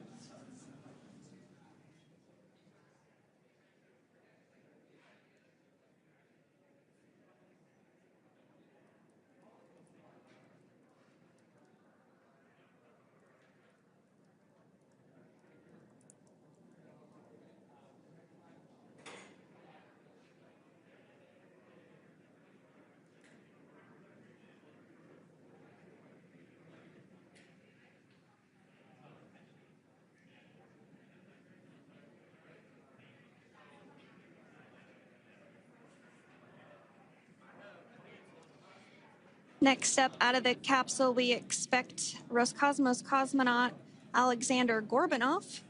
His first space flight. Spent 171 days in space alongside NASA astronaut Nick Hague. Looks like we're getting some cheers and clapping on board as Alexander is slid down the little ramp and placed into the mobility aid. Once again, big smile.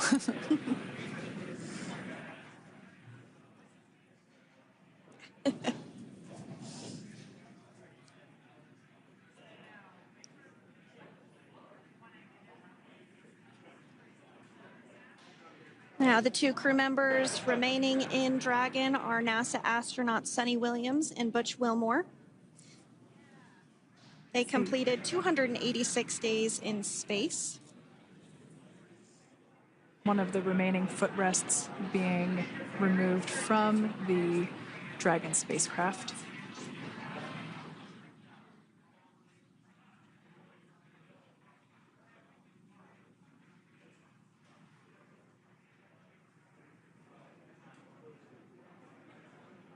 As I said before, we generally try to have the crew members that are located in the 2 center seats aboard Dragon, and we like to have them egress first if possible, as it creates a little bit more movable working room inside the spacecraft.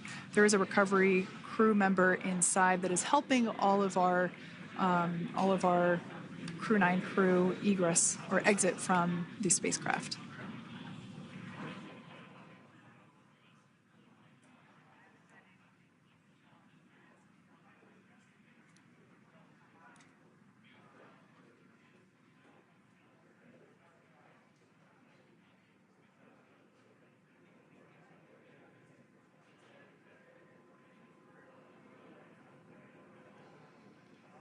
We are standing by for the next crew member to egress or exit Crew Dragon Freedom following the splashdown not even an hour ago at 2:57 p.m. Pacific time.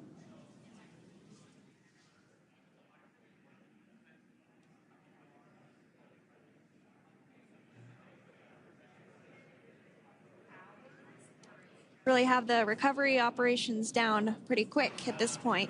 Yeah, it's pretty incredible to think that, just 5 years ago when we were doing the initial demonstration missions of the Dragon for Crew Dragon, that now we're under about 30 minutes for, to retrieve the spacecraft from the water, and just several minutes here while it's been on board and to get everyone, really to get that side hatch open.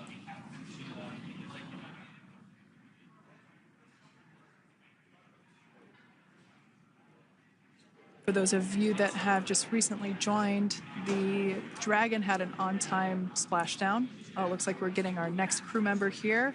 That is none other than Suni Williams. Big smile, big waves. She, like her other crew members, now will be assisted onto the mobility aid.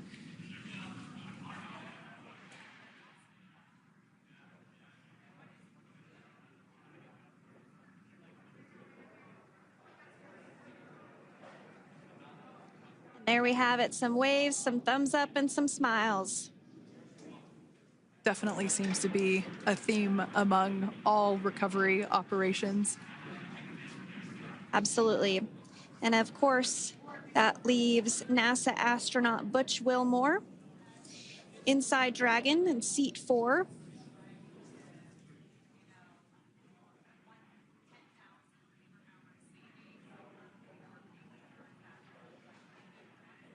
We're getting some views of him now as he egresses or exits the spacecraft.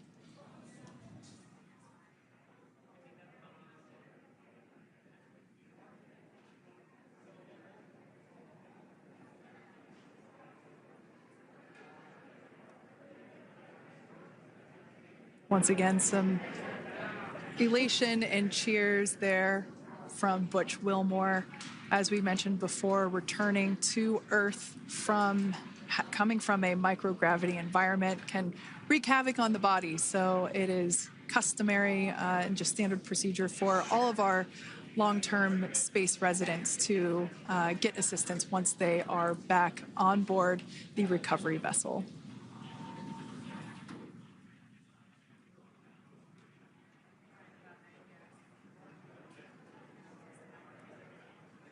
Well, now that Nick, Butch, Suni, and Alexander are safely back home on Earth and getting checked out by the NASA medical team, we're going to wrap up our live coverage of their return. The Crew 9 mission began a little differently than usual since Butch Wilmore and Suni Williams were already aboard the space station when Nick Hague and Alexander Gorbunoff arrived on the Crew 9 spacecraft in September. Having arrived as the crew flight test crew for Starliner, Wilmore and Williams were fully incorporated into the space station's Expedition 72 team and began research and other work aboard the station along with the other crew members. Williams commanded the orbiting laboratory for much of the expedition.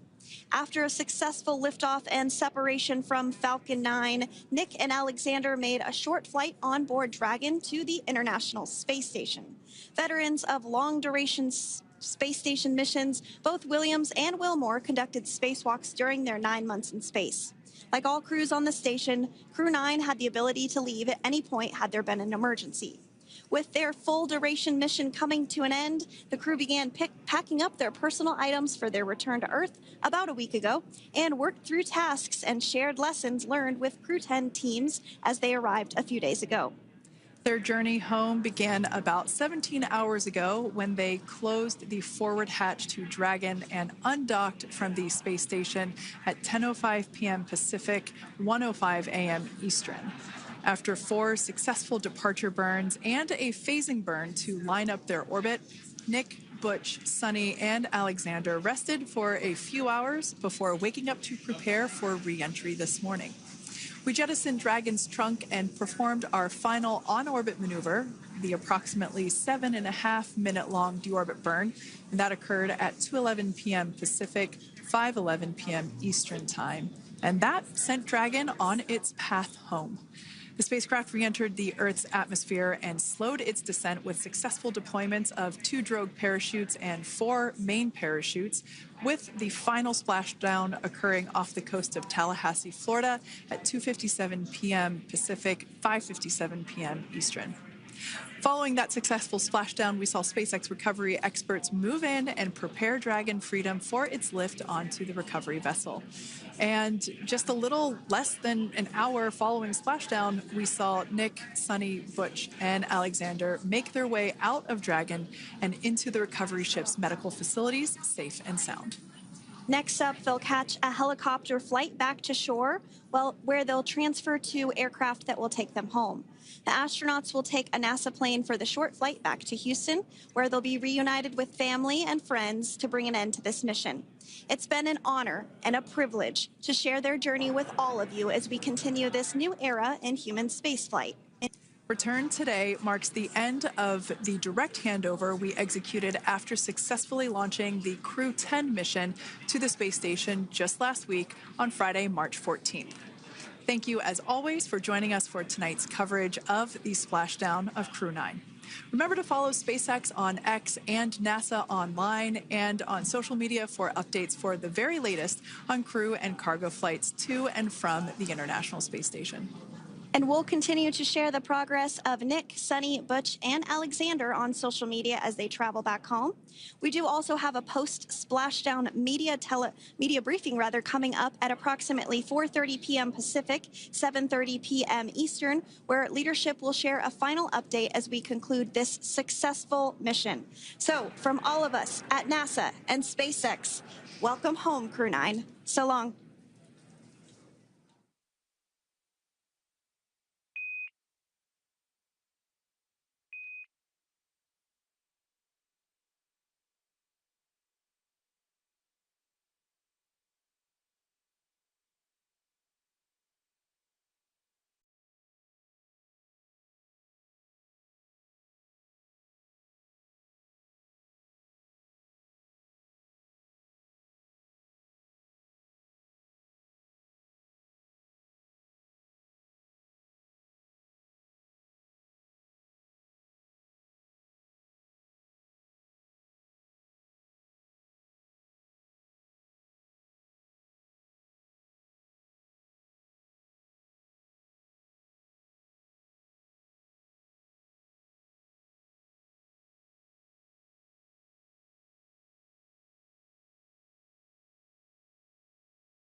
fine.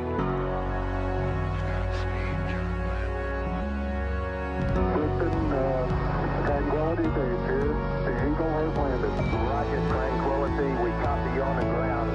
New possibilities are opening up for scientific cooperation between countries. 1-0. Liftoff. Americans return to space as Discovery clears the tower. Discovery, go and throttle up. Discovery, roger. Go for deploy. Everybody in the shuttle program, the crew is go for launch. Roger. Nice to be in orbit. We have followed in their footsteps to get us where we are today.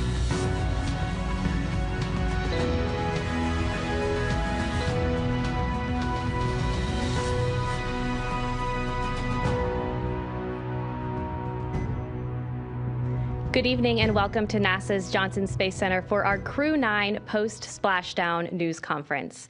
We are joined in studio today by Joel Montalbano, Deputy Associate Administrator for NASA's Space Operations Mission Directorate, Steve Stitch, Manager for NASA's Commercial Crew Program, Bill Spetch, Operations Integration Manager for NASA's International Space Station Program, and joining us virtually, Sarah Walker, SpaceX Director for Dragon Mission Management. We'll be taking some questions from here in the room today and on our phone bridge today. So if you're in the room, be sure to get our attention to ask your question. And if you're on the phone bridge, be sure to press *1 to enter the queue. Before we get started, though, we'll start with some opening remarks from our panel here. And Joel, we'll start with you. All right. Well, thank you. And thank you, everyone, for being here. And for those of you tying in remotely, thank you for showing an interest in our great space program. It is awesome to have Crew 9 home, just a beautiful landing. I think many of you heard that back in January, the president asked SpaceX what it would take to bring this crew home. And I will tell you that at the time that question was asked, we were already looking at options, what to do with the Crew 10, Crew 9 situation and how we're going to set that up. I'll tell you a little bit, when you plan these dynamic activities, a lot of work goes into them. For example, for the landing that you guys just witnessed today, there's a number of things that we look at, a number of factors, weather being one of them. You saw great weather today. In addition, we look at the readiness of the recovery team to make sure they're ready to go. We look at the handover time on orbit between the incoming crew and the departing crew to make sure there's enough time for activities to be accomplished before the departing crew leaves. We do have the benefit of having NASA astronaut Don Pettit remaining on board. He'll be coming home on Soyuz in April, and so he'll continue the handover with the crew. We also look at the vehicle traffic, the vehicles coming and going. And when you pull all that together, the International Space Station program, the Commercial Crew program, and SpaceX came up with the plan that we just witnessed. The Crew 10 launch last week, the docking over the weekend, the undock early today, and then the landing that we just witnessed. So just an incredible amount of inputs that you get to pull all that together in order to have a successful operation. I want to tell you, we want to thank the Crew 9 team and the ground teams for their dedication to excellence, their resilience, their flexibility during this expedition, everything they did to have a successful expedition, as you have all witnessed. SpaceX has been an incredible partner for us, and it shows the benefits of the commercial, public, private partnership that we have. So they just been a huge, great partner throughout all this. Crew 9, in addition to the spacewalks that many of you witnessed, they performed just about 150 experiments on board the International Space Station with over 900 hours of research. And the work we do on the International Space Station benefits the nation, benefits people on Earth, and are the building blocks for going back to the moon and to Mars. So Nick, Alexander, Butch, and Suni, welcome home. On behalf of NASA, I want to thank the administration. I want to thank all the work of the NASA teams and all the work of the SpaceX teams. And so with that, I'll hand it over to Commercial Crew Program Manager, Steve Stitch. Thanks, Joel, and thank you all for being here. Greatly appreciate your interest in the Commercial Crew Program and also human spaceflight. Of course, as you know, it's been just a huge week for Commercial Crew. The missions, I think, sometimes seem easier than they are. If I just step back and think about all the challenges we had to launch Crew 9, moving to a different launch pad, adjusting the seats and the crew training. And then, you know, over the weekend, once we docked Crew 10 safely, looking at the weather patterns, finding this great opportunity that we landed at today, adjusting the timeline. You know, it's never easy. Spaceflight's always dynamic. Sometimes it seems like things move from step to step to step, but there's usually different paths along the way. So the weekend was culminated today with the landing of Crew 9. We Dragon Splashdown at about 5:57 p.m. off the coast of Tallahassee. That's our first commercial crew program landing at Tallahassee. We've had a couple cargo flights land there. And now it's great to have Crew 9 and the Freedom capsule back home, and its fourth flight is now in the history books. Of course, we're overjoyed. I watched every crew member come out of the vehicle today. Post-landing, it was great to watch Nick, Suni, Butch, and Alexander come out of Dragon and smile and wave as they came out of the vehicle.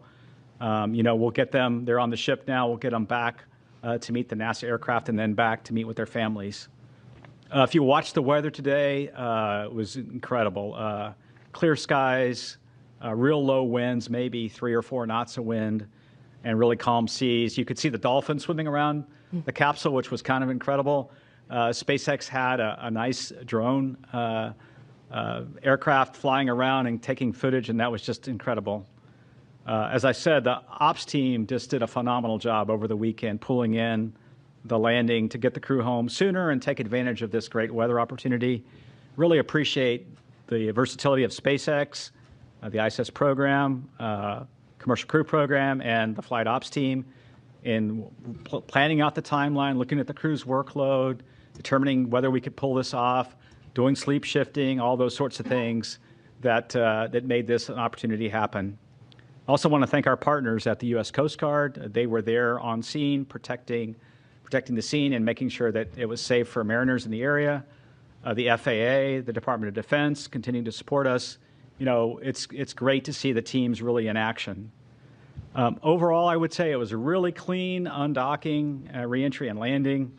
The Dragon vehicle performed extremely well, didn't really have any issues to work.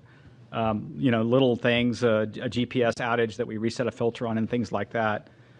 Today, the sequence went perfectly. We jettisoned the trunk, executed the deorbit burn, closed the nose cone, and did the entry. You could hear Nick call down when we finally got the vehicle back through the blackout, 4.6 Gs, and you could tell they were doing well, and then braced for the parachute deploy of the drogues and then the mains, and then having splashdown. So parachutes performed well. The whole system worked just as planned. The crew's doing great. You know, they'll spend a little time on the recovery ship getting checked out, making sure that they're healthy and ready to go, and then eventually they'll make their way back to Houston. Again, I want to congratulate the entire NASA Commercial Crew Program, the SpaceX team. You know, in many ways, if I step back to last year, this has been 9 months in the making, and I couldn't be prouder of our team's versatility, our team's ability to adapt and really build for the future of human spaceflight and looking at different ways to do business, taking advantage of one vehicle to launch a crew and then bring back the crew in a different vehicle.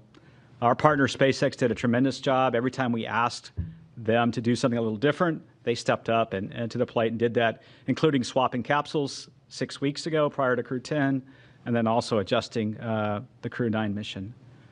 You know, we'll celebrate for a while. We're going to take some time in Commercial Crew to celebrate this one and spend a little time with the crew, and then we'll move on to Crew 11. Crew 11 will be here before we know it. We'll launch that vehicle as early as mid-July, so we'll start preparing for that.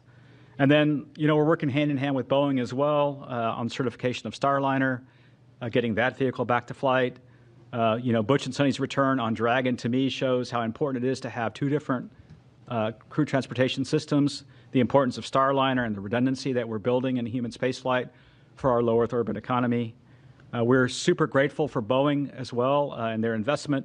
They're keenly interested in the landing today. They have a watch party going on and are watching Butch and Suni come back. And they've texted me, you know, at the build up to this, they're very keenly interested in Butch and Suni.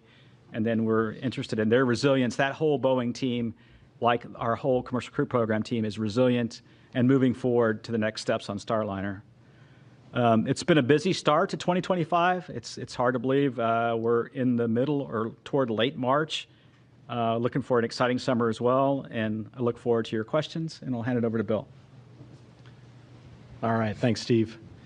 Yeah, welcome, and thanks for everybody's interest as we continue on. Return today marks the successful completion of the Crew 9 mission, and really with them handing over operations on board to Crew 10. Just some interesting stats as we go through. Nick and Alexander both spent 171 days in space on this trip, seeing the arrival and departure of 4 different visiting vehicles to the ISS. Butch and Suni spent 286 days in space, and they got to see 8 different visiting vehicles coming and going from the ISS. We stay really busy as we talk about all these vehicles coming and going from the station. Nick and Butch each conducted 1 spacewalk, and Suni conducted 2. That actually gave Suni the record for most time on spacewalks by a woman, and puts her 4th overall in terms of time outside doing spacewalks. The crew contributed to more than 150 unique experiments, like Joel said, including stem cell technology to potentially address blood diseases, autoimmune disorders, and cancers. They tested lighting systems to help maintain circadian rhythms, which will help improve conditions for not only future crews as you go through spaceflight, but also those on the ground for shift workers and those in extreme or remote environments. They did plant growth and quality experiments to support future Moon and Mars missions as we look forward with that. They loaded a really interesting experiment. JAXA had their first wooden satellite. They loaded that into and got that deployed from the ISS. And then as part of their spacewalk, Butch and Suni collected samples from the station's exterior to study the survivability of microorganisms in the vacuum of space. I'll tell you, the Crew 9 crew did a great job here in the near term supporting this shortened handover period with Crew 10 and enabling that landing opportunity that we saw today. There was a lot of work that they did ahead of Crew 10 arrival to get prepared, and then really working through all of the things that we need to do to hand over the emergency procedures to the crew, to get the cargo transferred that they need to, and to get all the vehicles set up for Crew 10 to be very successful. Crew 10 is already working hard, and they're working on key science investigations on board. They already kicked them off even while they were getting prepped for undocking the other day. So coming up on ISS, we still have a lot going on. We have NG-21 release at the end of March, providing some important trash disposal for the space station. Always, you got to get rid of all the stuff that you bring up, so you got to bring that down somehow, and NG-21 is going to take away a lot of that. And then we'll look forward to Soyuz MS-27 launch Tuesday, April 8th from Baikonur Cosmodrome at about 12:47 a.m. Central. That'll be carrying NASA astronaut Johnny Kim and cosmonauts Sergei Ryzhikov and Alexei Zabritsky.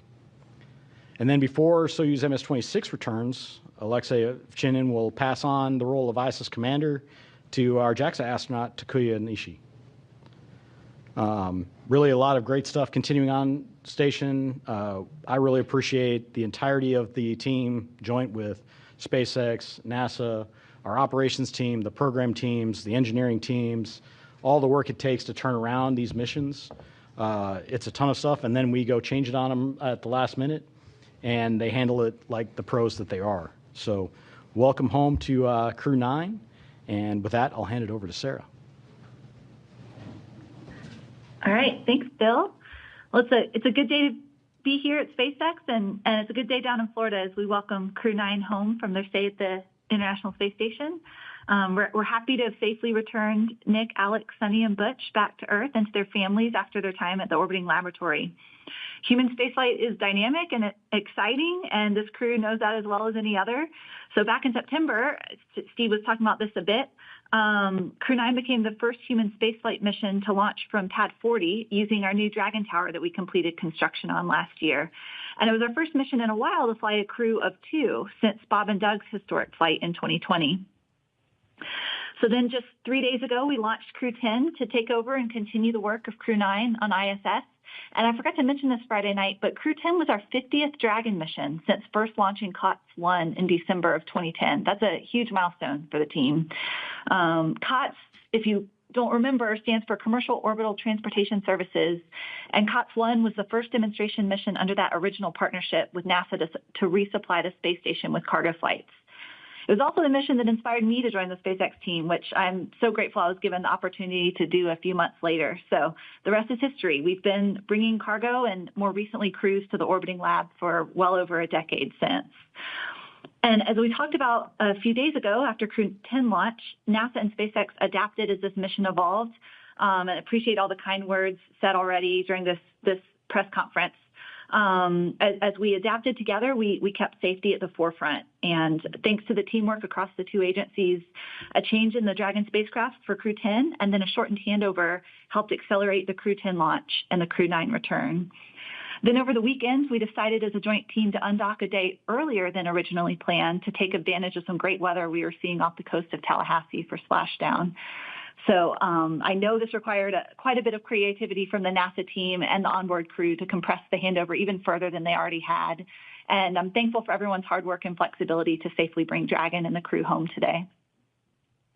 I'd be remiss if I didn't acknowledge that today's return was also our final Dragon recovery on the East Coast. So after 6 years of successful recovery operations off the coast of Florida, we'll now be moving all Dragon recovery operations back to the West Coast. I just hope the California coast can bring as many dolphins as we saw during today's operation. That was really fun to see. We had a nominal return today. Dragon is healthy and the parachutes performed as expected. The crew is likely on the recovery vessel now, soon to transit to the SpaceX NASA handover location, while the SpaceX vessel transports Dragon back to our refurbishment facility at Cape Canaveral in Florida. It's amazing to think that SpaceX has now safely flown 62 crew members from 14 countries to space, 52 of those to and from the International Space Station. Dragon has supported 46 missions to the station in all, and 29 of those on reflown Dragons. I think that's enough flights that we can be really proud of what the team has built together and what we've accomplished, but always with the humility and awareness that we will continue to learn every single mission. The stakes of getting this right are and always will be high. And as Bill Gerstenmaier often says, we must always stay hungry and vigilant to scour the data before, during, and after every operation we perform. It's always an honor for all of us here at SpaceX to launch human spaceflight missions and safely return astronauts and cosmonauts as we continue to advance human spaceflight. Thanks for having me on the briefing today and look forward to your questions. All right, thank you all for your opening remarks. We will go ahead and start taking some questions in the room, so please raise your hand, Gina. Go ahead. I think this is for Steve Stitch. I mean, Crew 9's home, but the research hasn't stopped because what you need to know about what happened with Butch and Suni on orbit, that's still an ongoing medical research project. Would you kind of expand on that for me? What will you learn about their 9 months on the space station? Yeah, I think I can comment and then see if Bill has anything to add. But, every single crew member that we fly in orbit, we collect medical research data. We do various blood draws at various times during the flight, especially toward the end.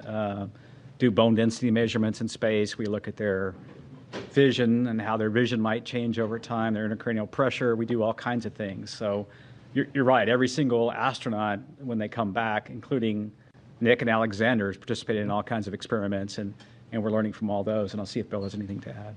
I mean, I think you covered the vast majority of it. We look at everybody when they come home, and every duration adds to that database of knowledge of the effects of spaceflight on the human body. And so we continue to look at that across all of our crew members. Okay, we'll take another question here in the room. Mark, go ahead. Mark Strassman, CBS News. Steve, I want to pick up on something you said, which is the keen interest in Butch and Suni. All 5 major television networks cut in with live special reports following the splashdown, because Butch and Suni have arguably become America's most famous astronauts over the course of their 9-month saga. So now that they're home, now that the saga is over, what do you is the takeaway? Yeah, I think that's a great question, and I haven't probably had a lot of time to reflect. We're certainly looking at Starliner very carefully. We're in the process of looking at that vehicle, looking at the helium system. We've got some candidate seals that we're going to replace. We'll get into some testing here over the summer timeframe with what we call an integrated doghouse at White Sands. So we're looking at that. The thing I think back of this whole timeframe is how really resilient Butch and Suni were the whole time. I mean, they launched on what was going to be a short test flight with the crew flight test vehicle with Boeing. And then they moved very quickly into station increment operations, and they became seamlessly part of the International Space Station. And they did that because they're experienced astronauts, and we had prepared, right? We had flown gloves for them to do spacewalks, and we had flown a lot of components for them. So I think that shows the adaptability of crew members. And if I think forward to exploration and maybe some harsh missions to the Martian surface someday, or back to the moon, you know, the adaptability of crew members, changing the timeline for their return. Certainly a huge thank you to their families. You know, when you think about Butch and Suni, they enjoyed their time on station. They got to do spacewalks, and they got to do lots of cool science and things like that. Their families are the ones that really, you know, kudos to them for being resilient in a planned short duration flight now turning into a long duration. And I think back of when they went into quarantine. They went into quarantine in the April timeframe for the early May launch that we had for the crewed flight test. So the families, a huge thank you to them. I'm sure the reunion is going to be wonderful with the families. And we'll keep learning as we go and keep being adaptable in the future. Let me just add, if it's okay, it shows the flexibility of our commercial providers. The fact that they flew up on the Boeing vehicle and home on SpaceX. This is a lesson learned for NASA too, such that when we do have Boeing and SpaceX both flying on a regular basis, we need to be able to do the opposite too. If we come up on a SpaceX vehicle and have a problem, to be bringing people home on a Boeing vehicle. It shows you, you know, this year, I think many of you know, we celebrate 25 years of crewed on the International Space Station, and just shows the flexibility we have with the space station and our commercial partners. We'll take our next question here in the room. Go ahead. Ed Lavandero with CNN. Two questions. Do you have specifics on the timeline of when the astronauts will be landing back here in Houston and reuniting with their family over the next, I'm presuming the next few hours? And then secondly, the more delicate question is, of all the talk that we've seen over the last months that these astronauts had been, quote, stranded in space, how did that kind of talk affect you guys over the last few months in formulating a plan to get them back home? Yeah, I don't have the specifics of the timeline. I know they're going to fly back here tonight. They'll probably spend some time rehabilitating a little bit, and the doc's watching them, and then they'll rejoin their families in the next, day or so. Relative to the mission planning, I think what we did was we tried to look for opportunities to bring the crew back when it was safe to do so, and we always had a lifeboat, a way for them to come home all the way back to Starliner. If you remember, during the Starliner crewed flight test mission, we said if there were an emergency during part of that mission, we considered the thrusters, the service module thrusters, good enough to bring the crew back then. We then transitioned to the Crew 8 vehicle for a temporary time frame until Crew 9 arrived. So we always had a way to get the crew home safely should we need to. And then it really became, when is the right time? When is the right time to bring them back? And then when we had to swap over Dragon capsules from the new vehicle, which wasn't quite ready, we moved to Capsule 210. We figured this March timeframe was the timeframe to execute this direct handover that we just did. So for me, it's been the normal kind of planning I do all the time, looking at all the options, working with SpaceX, working with the space station program, and finding the right time to bring the crew back. Okay, we'll take another question here in the room. Hi guys, my name is Amanda Henderson. I'm with KHOU 11, the CBS affiliate here in Houston. 10 days turning into 9 months, but turning also into hundreds of hours of invaluable research that they got up there at the ISS, and also moonwalk hours. Can you talk a little bit about how, when you realized that they were going to be up there for longer than the intended time frame, they were able to transition into getting that invaluable research started? Yeah, I can start with that one, and I can let these guys add in. So even before they launched, because we knew they were flying on a test mission, we provided all the training for the stay on ISS that they would need to be a long-duration crew member. We flew the equipment. Every crew has unique equipment that they need to do a spacewalk, and we made sure we had that up there. So I think it really comes to the preparation that we did even before they flew that allows them to be so successful when they get up there. And that's really what we do with all of the crews that fly to the ISS. There's the rigorous training program that they go through. They're prepared for things. They have a lot of skills-based training that goes on so that they know how to do the basics of everything. And then we have an outstanding team on the ground working with them. They get to work directly with the scientists in a lot of cases on experiments that help walk them through what they're doing, video downlinks. We have a lot of different ways to kind of help them through, and it really just enables everything that they then do on board in an effective manner. But it all starts with that preparation that we did ahead of time, knowing that we have a test mission coming. I do think the difference, like the shuttle missions had a finite duration. The way the space shuttle worked, it had fuel cells, and they used liquid oxygen, liquid hydrogen to power those fuel cells. And so at some point, that vehicle had to return. But the beauty of the space station is wonderful laboratory, wonderful place for the astronauts to live and work, and you can almost stop the clock if you have a problem. And I think that's something that we learned on this flight that's a little bit different is, so when Starliner we had planned for maybe a short 10 to 2 week mission for a test flight, when we needed more time, we took that time to understand the vehicle. And then when we determined that the better option would be to bring Butch and Suni back on Dragon, we pivoted over to that plan. So I think Station gives us that flexibility that we never had before. And we also have flexibility now, as Joel said, with 2 different vehicles. So someday there may be a case where we're using Starliner to handle a Dragon contingency problem of some sort. So we have a luxury that we didn't have in the past, and so we're adapting and learning from that. All right, we'll head over to our phone bridge to Marcia Dunn with the Associated Press. Yes, good evening. Probably for you, Steve. I understand the crew is being flown to Houston tonight and that they'll be staying at JSC in crew quarters. When will they be able to go home if they're feeling good? How much time off do they get before they have to go back to work? Are you giving them some extra bonus vacation? And when do you have to decide whether Starliner is going to be carrying Crew 12 up? What's the deadline for deciding on that mission, whether it'll be Starliner or Dragon? Thanks.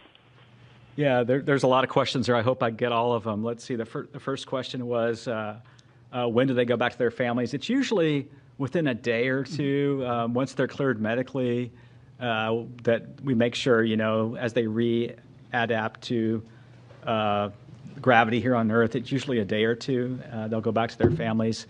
And then, they'll get some time off, and then we've done a lot of, fortunately with Butch and Suni, we've done a lot of debriefs already with them. And so we've gotten feedback on Starliner and feedback on many things for the crewed flight test already from them while they were on orbit. They'll have a standard set of debriefs with the Crew 9 crew because they really have been part of Crew 9 ever since Crew 9 docked. So they'll go through a series of debriefs, and then, but they will get some well-deserved time off, well-deserved time with their families. It's been a long time for them, and look forward to hearing their stories about meeting with their family. I think the last question, Marcia, was when do we have to decide Crew 12 versus the next step with Starliner? And we probably have a little bit more time as we get into the summer and understand the testing we're going to go do to make that decision, whether it be Crew 12 as the next flight or Starliner. We're also looking at some options for Starliner. Should we need to, of flying it uncrewed, the vehicle has the capability to fly uncrewed if we need to. And so we'll kind of weigh all those things as we get the testing and analysis behind us. Boeing's done a good job of developing a new thermal model, which we're using to try to understand the changes we're going to make in those dock houses. We'll add some tape and thermal barriers in different places. So we have a little time to make that decision. Okay, our next question is from Chris Davenport with The Washington Post. Hey, everyone. Thanks for taking my question, and congrats on a successful end to the mission for Steve Stitch. You had mentioned your discussions with Boeing, and I'm just wondering, has Boeing given you a 100% commitment that they are sticking with the program, just given the enormous costs they've had to eat? And is NASA doing anything to incentivize them to stay? You just mentioned an uncrewed flight, for example. Thanks. Yeah, Boeing, all the way up to their new CEO, Kelly, has been committed to Starliner. I can see that in the way they're approaching their solution to the problems. They're taking the time to understand the leaks we had in the helium system and testing some new seals that we may field in those flanges. The same thing with the the test plans that are multifaceted for the thrusters, some testing of the Teflon material, testing, integrated testing at White Sands. So I see them being very committed. They want to provide a transportation system with crewed capability to fulfill their missions. And then they're even, I think, stepping beyond that and thinking about low Earth orbit and COMLEO destinations with their vehicles. So I see a commitment from Boeing to continue the program. They realize that they have an important vehicle, and we were very close to having a capability that we would like to field. I think we have some changes we need to make to the way we heat those thrusters, the way we fire those thrusters, and then we can test that on the next flight. So. Our next question is from Ken Chang with the New York Times. Hi, thank you. This is for Joel, Steve, and Sarah. The White House put out a statement that said the landing today, representing President Trump, keeping his promise to rescue the astronauts stranded in space. And from what you just said during this news conference, I think it's been in the works for months and a lot of work for everyone. I was just wondering, could you explicitly answer the question, if Kamala Harris were president, or if Joe Biden had run for re-election and won, would anything have changed with this mission? Thank you. NASA is an agency. We work for the president, and who's ever there, we work for them. We had an input from that office. We took a look at it. And, our job is to take all the inputs we get and operate as successful and safely as we can. And that's what we would do for this administration, and that's what we would do for any administration. Our next question is from Sana with Bloomberg News. Hi, thank you so much for taking my question. I had another question regarding Boeing. I know you just mentioned that you're looking at options for an uncrewed mission. So I guess we're wondering who would pay for the uncrewed mission, and would Boeing be required to redo the crewed test flight as well? Thanks. Yeah, what we're looking at right now is we really want what I would call as a crewed capable vehicle. So even if we were to fly the vehicle without a crew in the return back to the next steps on with Starliner, we want that to be crew capable. So we want it to have all the systems in place that we could fly a crew with. And in fact, as I think about it, it might be there for a contingency situation as we prepare for whatever events could happen. One of the things that I've learned in my time at NASA is always be prepared for the unexpected, always have options. And so that's what we're thinking about. So we'll take those steps forward. We'll look at the test data. We'll make a decision whether to fly it crewed or uncrewed. And then, we are trying to do it under what we call this post-certification phase of the contract. And Boeing has delivered a lot of the certification data already. They have a little bit more to go relative to the prop system. I think we talked about they're flying a new spacesuit eventually, and a few other things like that. So we're looking at doing it under that phase of the contract, and NASA meeting its commitments on those flights. Our next question is from Will Robinson-Smith with Spaceflight Now. Hi, thanks so much for taking the time to talk with us today, and congrats on the splashdown of Crew 9. Maybe just following up on Ken's question to Joel and Stitch and Sarah.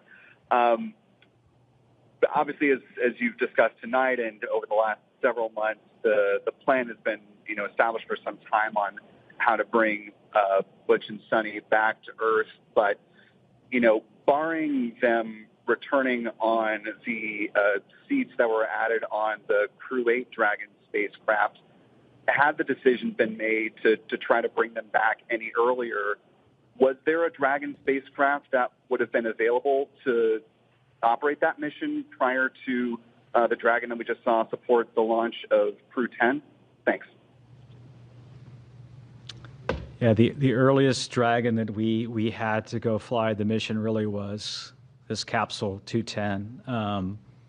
And so when we were planning originally on Crew 10 to have the newer spacecraft, we thought it would be ready Initially, we were going to launch in mid-February. We moved it to March 25th, and then I think Sarah talked briefly before about some of the challenges we had, or maybe it was Mr. Gerstenmaier, with a battery system that was a bad component we had to pull off. We had to pull the heat shield off and vector out of some work on the vehicle. We had some challenges with some valves in the prop system. And this, to me, is just evidence of how complicated. I don't think we always do a super good job of explaining how complicated the spacecraft itself is made up of millions of components that have to work in an integrated fashion, and you go through testing and qualification to get there. And so those components didn't work. And when we looked at that, we just pivoted over to the vehicle that was going to be ready the soonest, which was Capsule 210, and that led us to the March 12th date and then eventually the March 15th launch.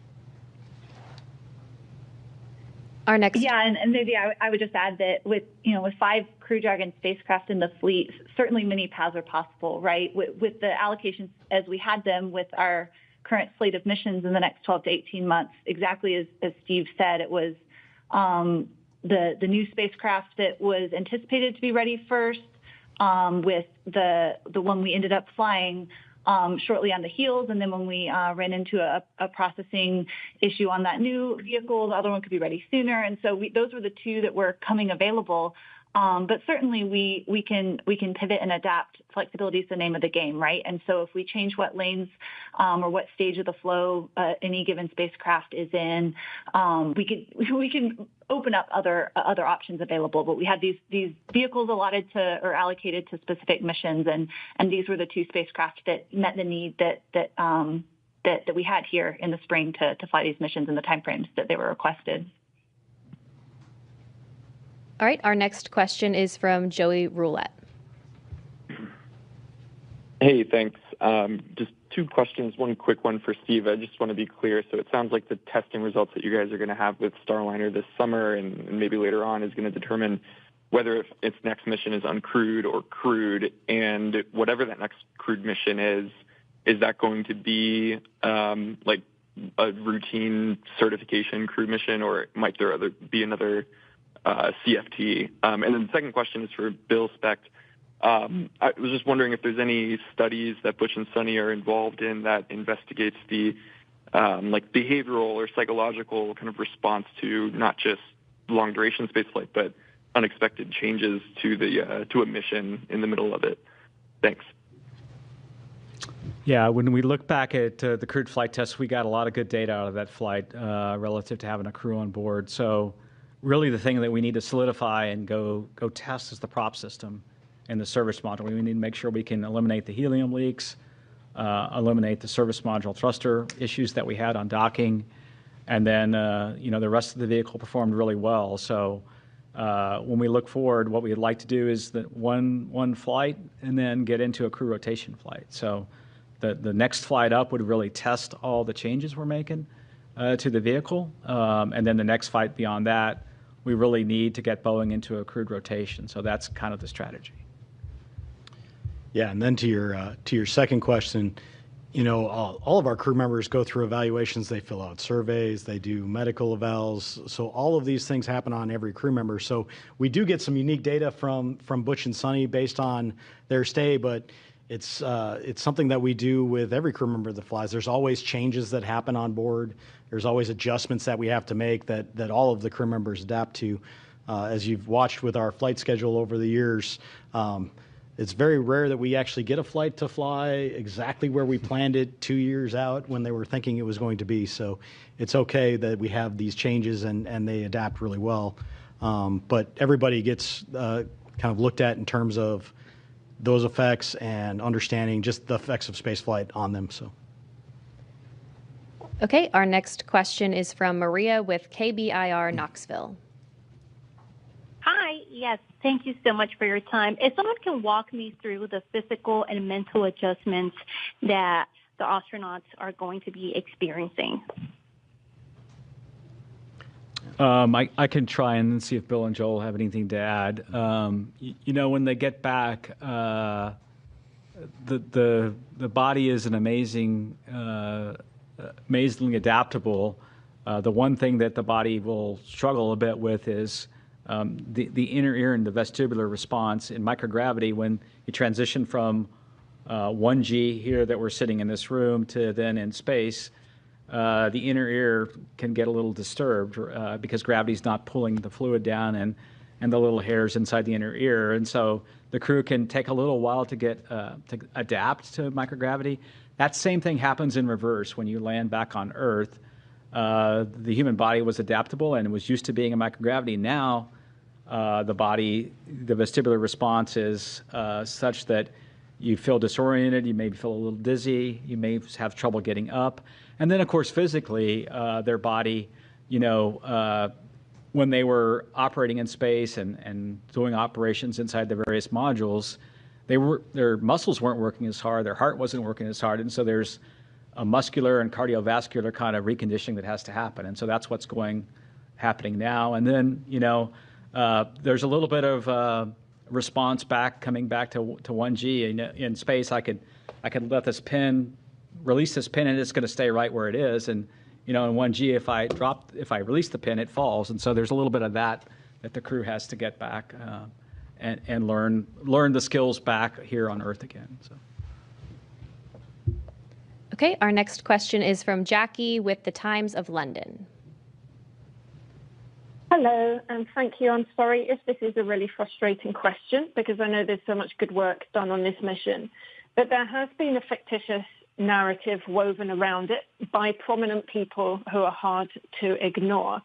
Why has NASA not pushed back more emphatically against that and against the use of astronauts by one of its commercial contractors as political pawns?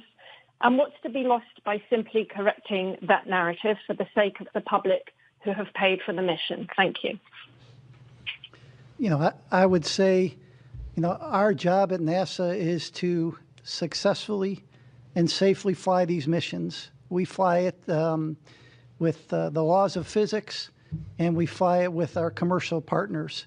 And so oftentimes there may be things out in the press that may not be exactly what's happening. And our job is to fly these missions, and regardless of what you read in the press, our job is to fly successful missions, safe missions, and do the science we do on board the International Space Station. I mentioned this year 25 years of continuous crew presence on board. Later this year, the International Space Station. And we do about 150 experiments every expedition we fly. So think about it, every 6 months. I think we're over 3,000 experiments since we started the International Space Station, and that's what we focus on. Okay, our next question is from Jeff Faust with Space News. Hey, good evening. Question for Bill or Steve. Since the Crew 9, Crew 10 handover lasted only a couple of days, was there anything you would normally do on a handover you weren't able to do in this case? And in the future, might you consider shorter handovers between future commercial crew missions? Thanks. Yeah, across the board, the main thing that we have to get done is, like anytime you get to a new place, is the emergency briefings. Where do I go in case of an emergency? What are my duties in terms of an emergency? And that happens very early on. And then the follow-ons are more of the general, hey, where did you guys put this thing? Or where did you put that? Where did you leave this wrench when you get up there? Because you can imagine the size of the space stations is so large, and there's a lot of stuff up there. So a lot of the handover that we do with the crews is more set up to be an efficiency gain. And that really helps them be more effective when they go and get to the tasks done that we need to. So when we reduce that time, we reduce that efficiency in the near term to accomplish the tasks on board. We evaluate that each time and understand what our handover is. In general, we don't look to reduce that because we want to be as efficient as possible. We want to get everything done in the most efficient manner, get the most things done on space station that we can. But in this case, it was actually to our advantage to go work that shorter handover and then get them home as quicker, hitting this weather day that we had here today, and not leave it up to how the weather was going to behave days and days from now. So they're The critical stuff always gets done, that emergency handover, that how do we go handle contingencies on board. They're trained on the ground for all of these things. And we have a lot of support for the teams on the ground to help them as they go, so we can shorten it if we want to. But it's not quite the same as getting up there and finding out from the person that's been up there for 6 months, hey, I found that this was the best spot to put this, or I left this here. And so when you need it, go look over there. To go do this, or this is the best way to go pull out this drawer, or whatever you have to do for your experiments on board. So nothing beats that face-to-face handover and the time they get up there, but we have the options to shorten it when it makes the most sense. Okay, our next question is from Sawyer with NASAspaceflight.com. Thank you so much. This question is, I believe, for Sarah. With this being the final splashdown on the east coast of the United States, what is the plan for Megan? Is that going to be repurposed to the west coast? Is that going to stay on the east coast? And then what becomes the contingency if, for example, the weather isn't good at the planned Pacific landing sites, whereas here you had the Gulf and the Atlantic? Hey, we don't know the answer yet to what will happen, what will become of Megan. We've got Shannon here on the West Coast. I'm sitting here in California right now, and there's unique benefits and unique challenges of weather patterns on the West Coast versus the East Coast. Just one example, we have far more stable weather in terms of wind and wind speed, wave height than we did in Florida. So where we needed numerous sites on both coasts of Florida to provide geographic diversity to avoid weather patterns that may be happening in one area and not another, not so much the case on the West Coast. However, our cloud cover is different here than in Florida. And so things like the airborne assets that support our mission might have different challenges out here than over there. So we've done a lot of trying to learn from meteorologists and historical weather patterns, and then figure out the right number of sites and the right number of support assets to ensure that we maintain a high return availability, which means a high percentage of days that would be a viable return option with a safe splashdown, regardless of what coast we're splashing down on. All right, our next question is from Isam with AFP.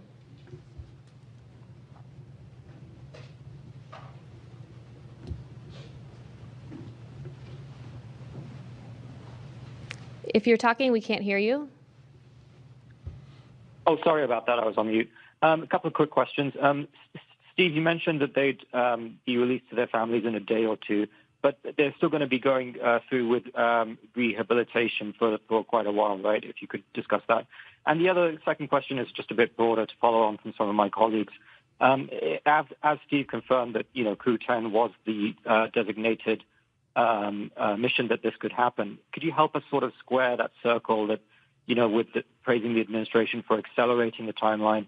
How concretely, just to follow up on my colleagues' questions, how concretely can the administration be credited with accelerating the recovery when, the plan hasn't fundamentally changed here? It's just something that we're having a little bit of trouble understanding. Thank you. Yeah. I'll talk the rehabilitation and I'll let Joel talk about the other questions. Rehabilitation will continue. There's a sequence of exercises that they do to try to regain their physical strength over a number of weeks. It's a pretty standard protocol that they go through post-landing to recover. It's well documented and well practiced, and the docs and the trainers that do this work will kind of follow each crew member, whether it be Butch and Suni or the others. We talk about Butch and Suni because they had a 9-month stay, but the others had 171-day stay or so, which is pretty typical of what we've had. And I'll let Joel handle the other questions. And so you were asking the input from the administration. So I think Ken Bowersox said it well the other day. It excited the system, right? It gave us some energy in the system. But the other input was to do this successfully and safely. And that's why I talked about all the different inputs that you get. We got the input from the White House, but you also have to look at the vehicle readiness. We talked about looking at weather. We talked about recovery team, handover, the vehicle traffic going to and from the International Space Station. So when you put all that together, we came up with a I thought, a pretty good plan that the teams executed over the last 4 or 5 days. All right, we'll take the next question here in the room. Arlene Ferris with Fox 26 Houston. I was just wondering if any of the experiments or tasks, was there anything that was able to be done due to the unexpected extra manpower with them on board that wouldn't have like a benefit to having the extra people? So we, once Crew 9 arrived and Crew 8 departed, we were at our normal crew level. So we managed within the normal kind of cadence that we did there. But before that, we absolutely took advantage of Butch and Suni being there and having the extra hands. We had some maintenance activities that had to be done over the summer that would have potentially taken away from some of the science that we were doing that we didn't have to take away from that time because of the fact that we had the extra hands there. So it was great having them there over the summer as extra hands to help out with a number of activities going on. Okay, we'll take our next question here in the room. This may be premature, but initial reports from the recovery ship just about their condition and how they're doing. Has anybody heard? I haven't heard anything specifically from the recovery team, but just in looking at the way as they came out of Dragon, they all looked very healthy. You could tell they all looked like they were feeling about normal for the landing and recovery phase where their body's trying to readapt. So, yeah, I haven't heard any reports of anything other than that they're doing well. So I saw a lot of smiling and waving. Yes, yes, yes. Okay, our next question is from Ellen with thedailymail.com. Hi, thank you guys so much for taking our questions tonight. This question is for Joel. Barry Wilmore's daughter spoke out on social media and blamed politics and negligence for her dad's delayed return. We know that President Trump and Elon Musk both said the previous administration didn't want to bring the Starliner crew back for political reasons. Can you comment on these claims? Yeah, so I wasn't involved in any conversations with the previous administration. It was clear we have a request from the current administration, and the results you saw is what we saw today with the landing of Crew 9. Okay, we'll take our next question here in the room. Have you guys gotten a chance to talk with the families of Butch and Suni? And I mean, I'm sure just being able to see them wave and smile today is a huge relief for them, but they've been in quarantine and up in space for almost a year. How are they feeling with everything? Yeah, I haven't talked personally to the families, but I know the astronauts have a great support system. In other words, they're able to effectively FaceTime with their family and keep in touch with their family. I'm sure Butch is looking forward, and Suni both coming. Easter's coming up, and there's graduations coming up, and there's lots of family activities coming up that the timing's probably pretty good for. So I haven't had a chance to talk to the family, so. My guess they had bigger smiles than the crew members. Yes, yes. Okay, our next question is from Mike with space.com. Thank you, guys. This is probably for Sarah. I was just wondering, were there any different approaches that you guys took with this Dragon to kind of meet this faster deadline, or this, and if there are any kind of changes to the processing, are those things you can take into future missions? Hey, no changes to the processing. And actually, if you're able to go back and listen to Friday night's briefing, I think Steve also shared a little more detail about that. But similar process, it's just a matter of doing a little bit of Tetris within our facilities of what vehicles are going into what tests or what operations in the pre-launch processing flow first. So we certainly did that. There's a few items of hardware within the vehicle that are unique to the specific crew flying. For example, we have small, medium, and large seat buckets installed in each of the 4 locations, and then custom foam for each individual to further customize their experience. And so there was a little bit of just doing the tally on the unique hardware and making sure it was all okay to be used for this mission, but nothing unique to the actual processing flow itself. Okay, our next question is from Carolyn with Fortune Magazine. Thank you very much, and congratulations. I'm wondering, can you just share a little more how Suni and Butch handled kind of the switch mentally to the 9-month mission, besides being very resilient, and what advice you give the rest of us lonely humans when we encounter challenging circumstances? And then maybe just talk a little more about the physical repercussions with respect to radiation, effects on the heart and cornea, that kind of thing, and how we go about planning to protect against that when we think about missions like to Mars and extended stays. Thanks. I can start, and then the other guys could ask. You know, before an astronaut flies, we talk to the crew. The crew members are talked to about extending. Hey, you may be assigned for a 6-month mission or an 8-day mission in this case, and you may be extended. Frank Rubio was an example, right? Mark Vande Hei was an example. So this isn't the first time that people are flown. Clearly their mission was much shorter than those other missions, but the crew members are talked about, hey, what would you do if you had to be up there for a year? So they mentally prepare before they launch, and they talk to the other crew members that have flown for these long duration missions. And so the teams are preparing. We do different things on the ground. If you're there a little longer than normal, maybe you'll have some extra family conference times, or maybe a half day off after a certain amount of time on orbit. And so we had experience from past crew members, and we made changes in the operations and how we do that.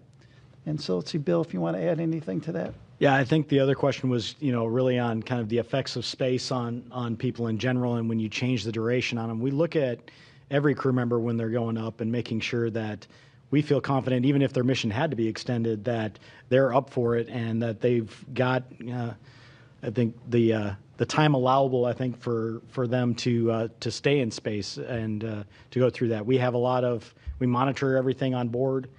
We keep an eye on things like radiation. We keep an eye on things like solar activity that can affect that.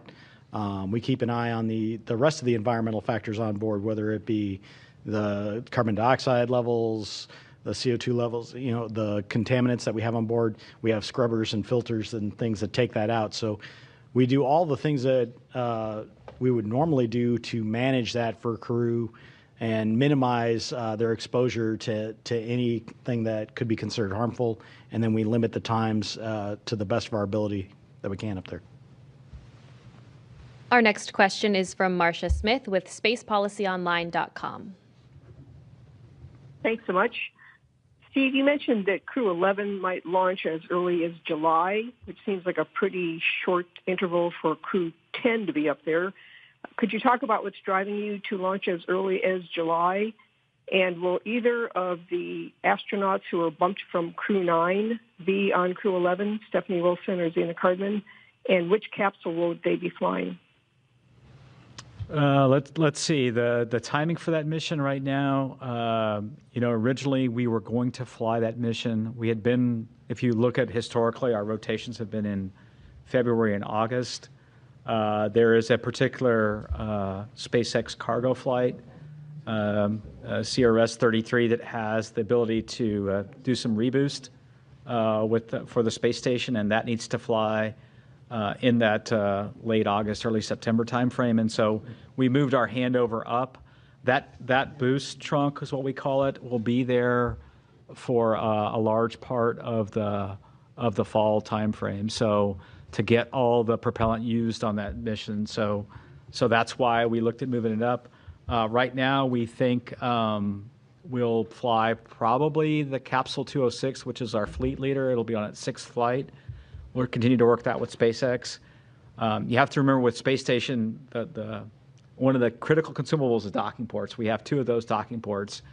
And so once we fly that CRS-33 mission with the boost trunk, one of those docking ports will be tied up for an extended duration. And we like to do this direct handover. We like to ensure the new vehicle is there, the new crew's there, before we undock the astronauts that have been there for the increment in progress. And so when you put all that together, it drove us to look at right now, mid to late July. Of course, things can change over time, but that's kind of what we're looking at.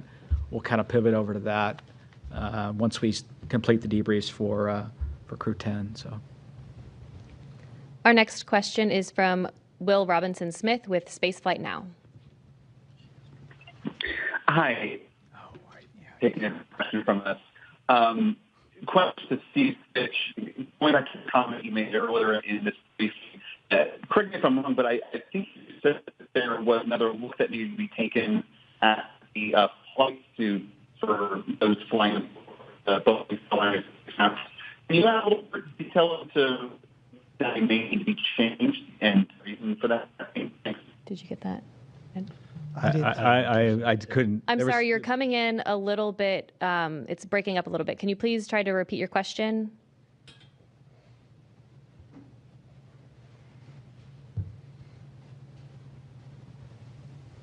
Operator, if you could please unmute the participant.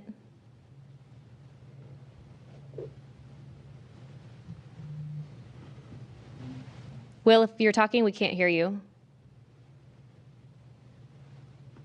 Can you hear me? Yep, we can hear you now. Okay, perfect. Nope. I'm sorry, we keep losing you. If you could just follow up with us after this news conference, we'll be happy to get a response over to you from the panel up here. But for now, that'll do it for our press conference this evening. Once again, Crew 9 is safely back on Earth. And as always, you can follow NASA and all of our missions on nasa.gov. Thanks for joining. We'll see you next time.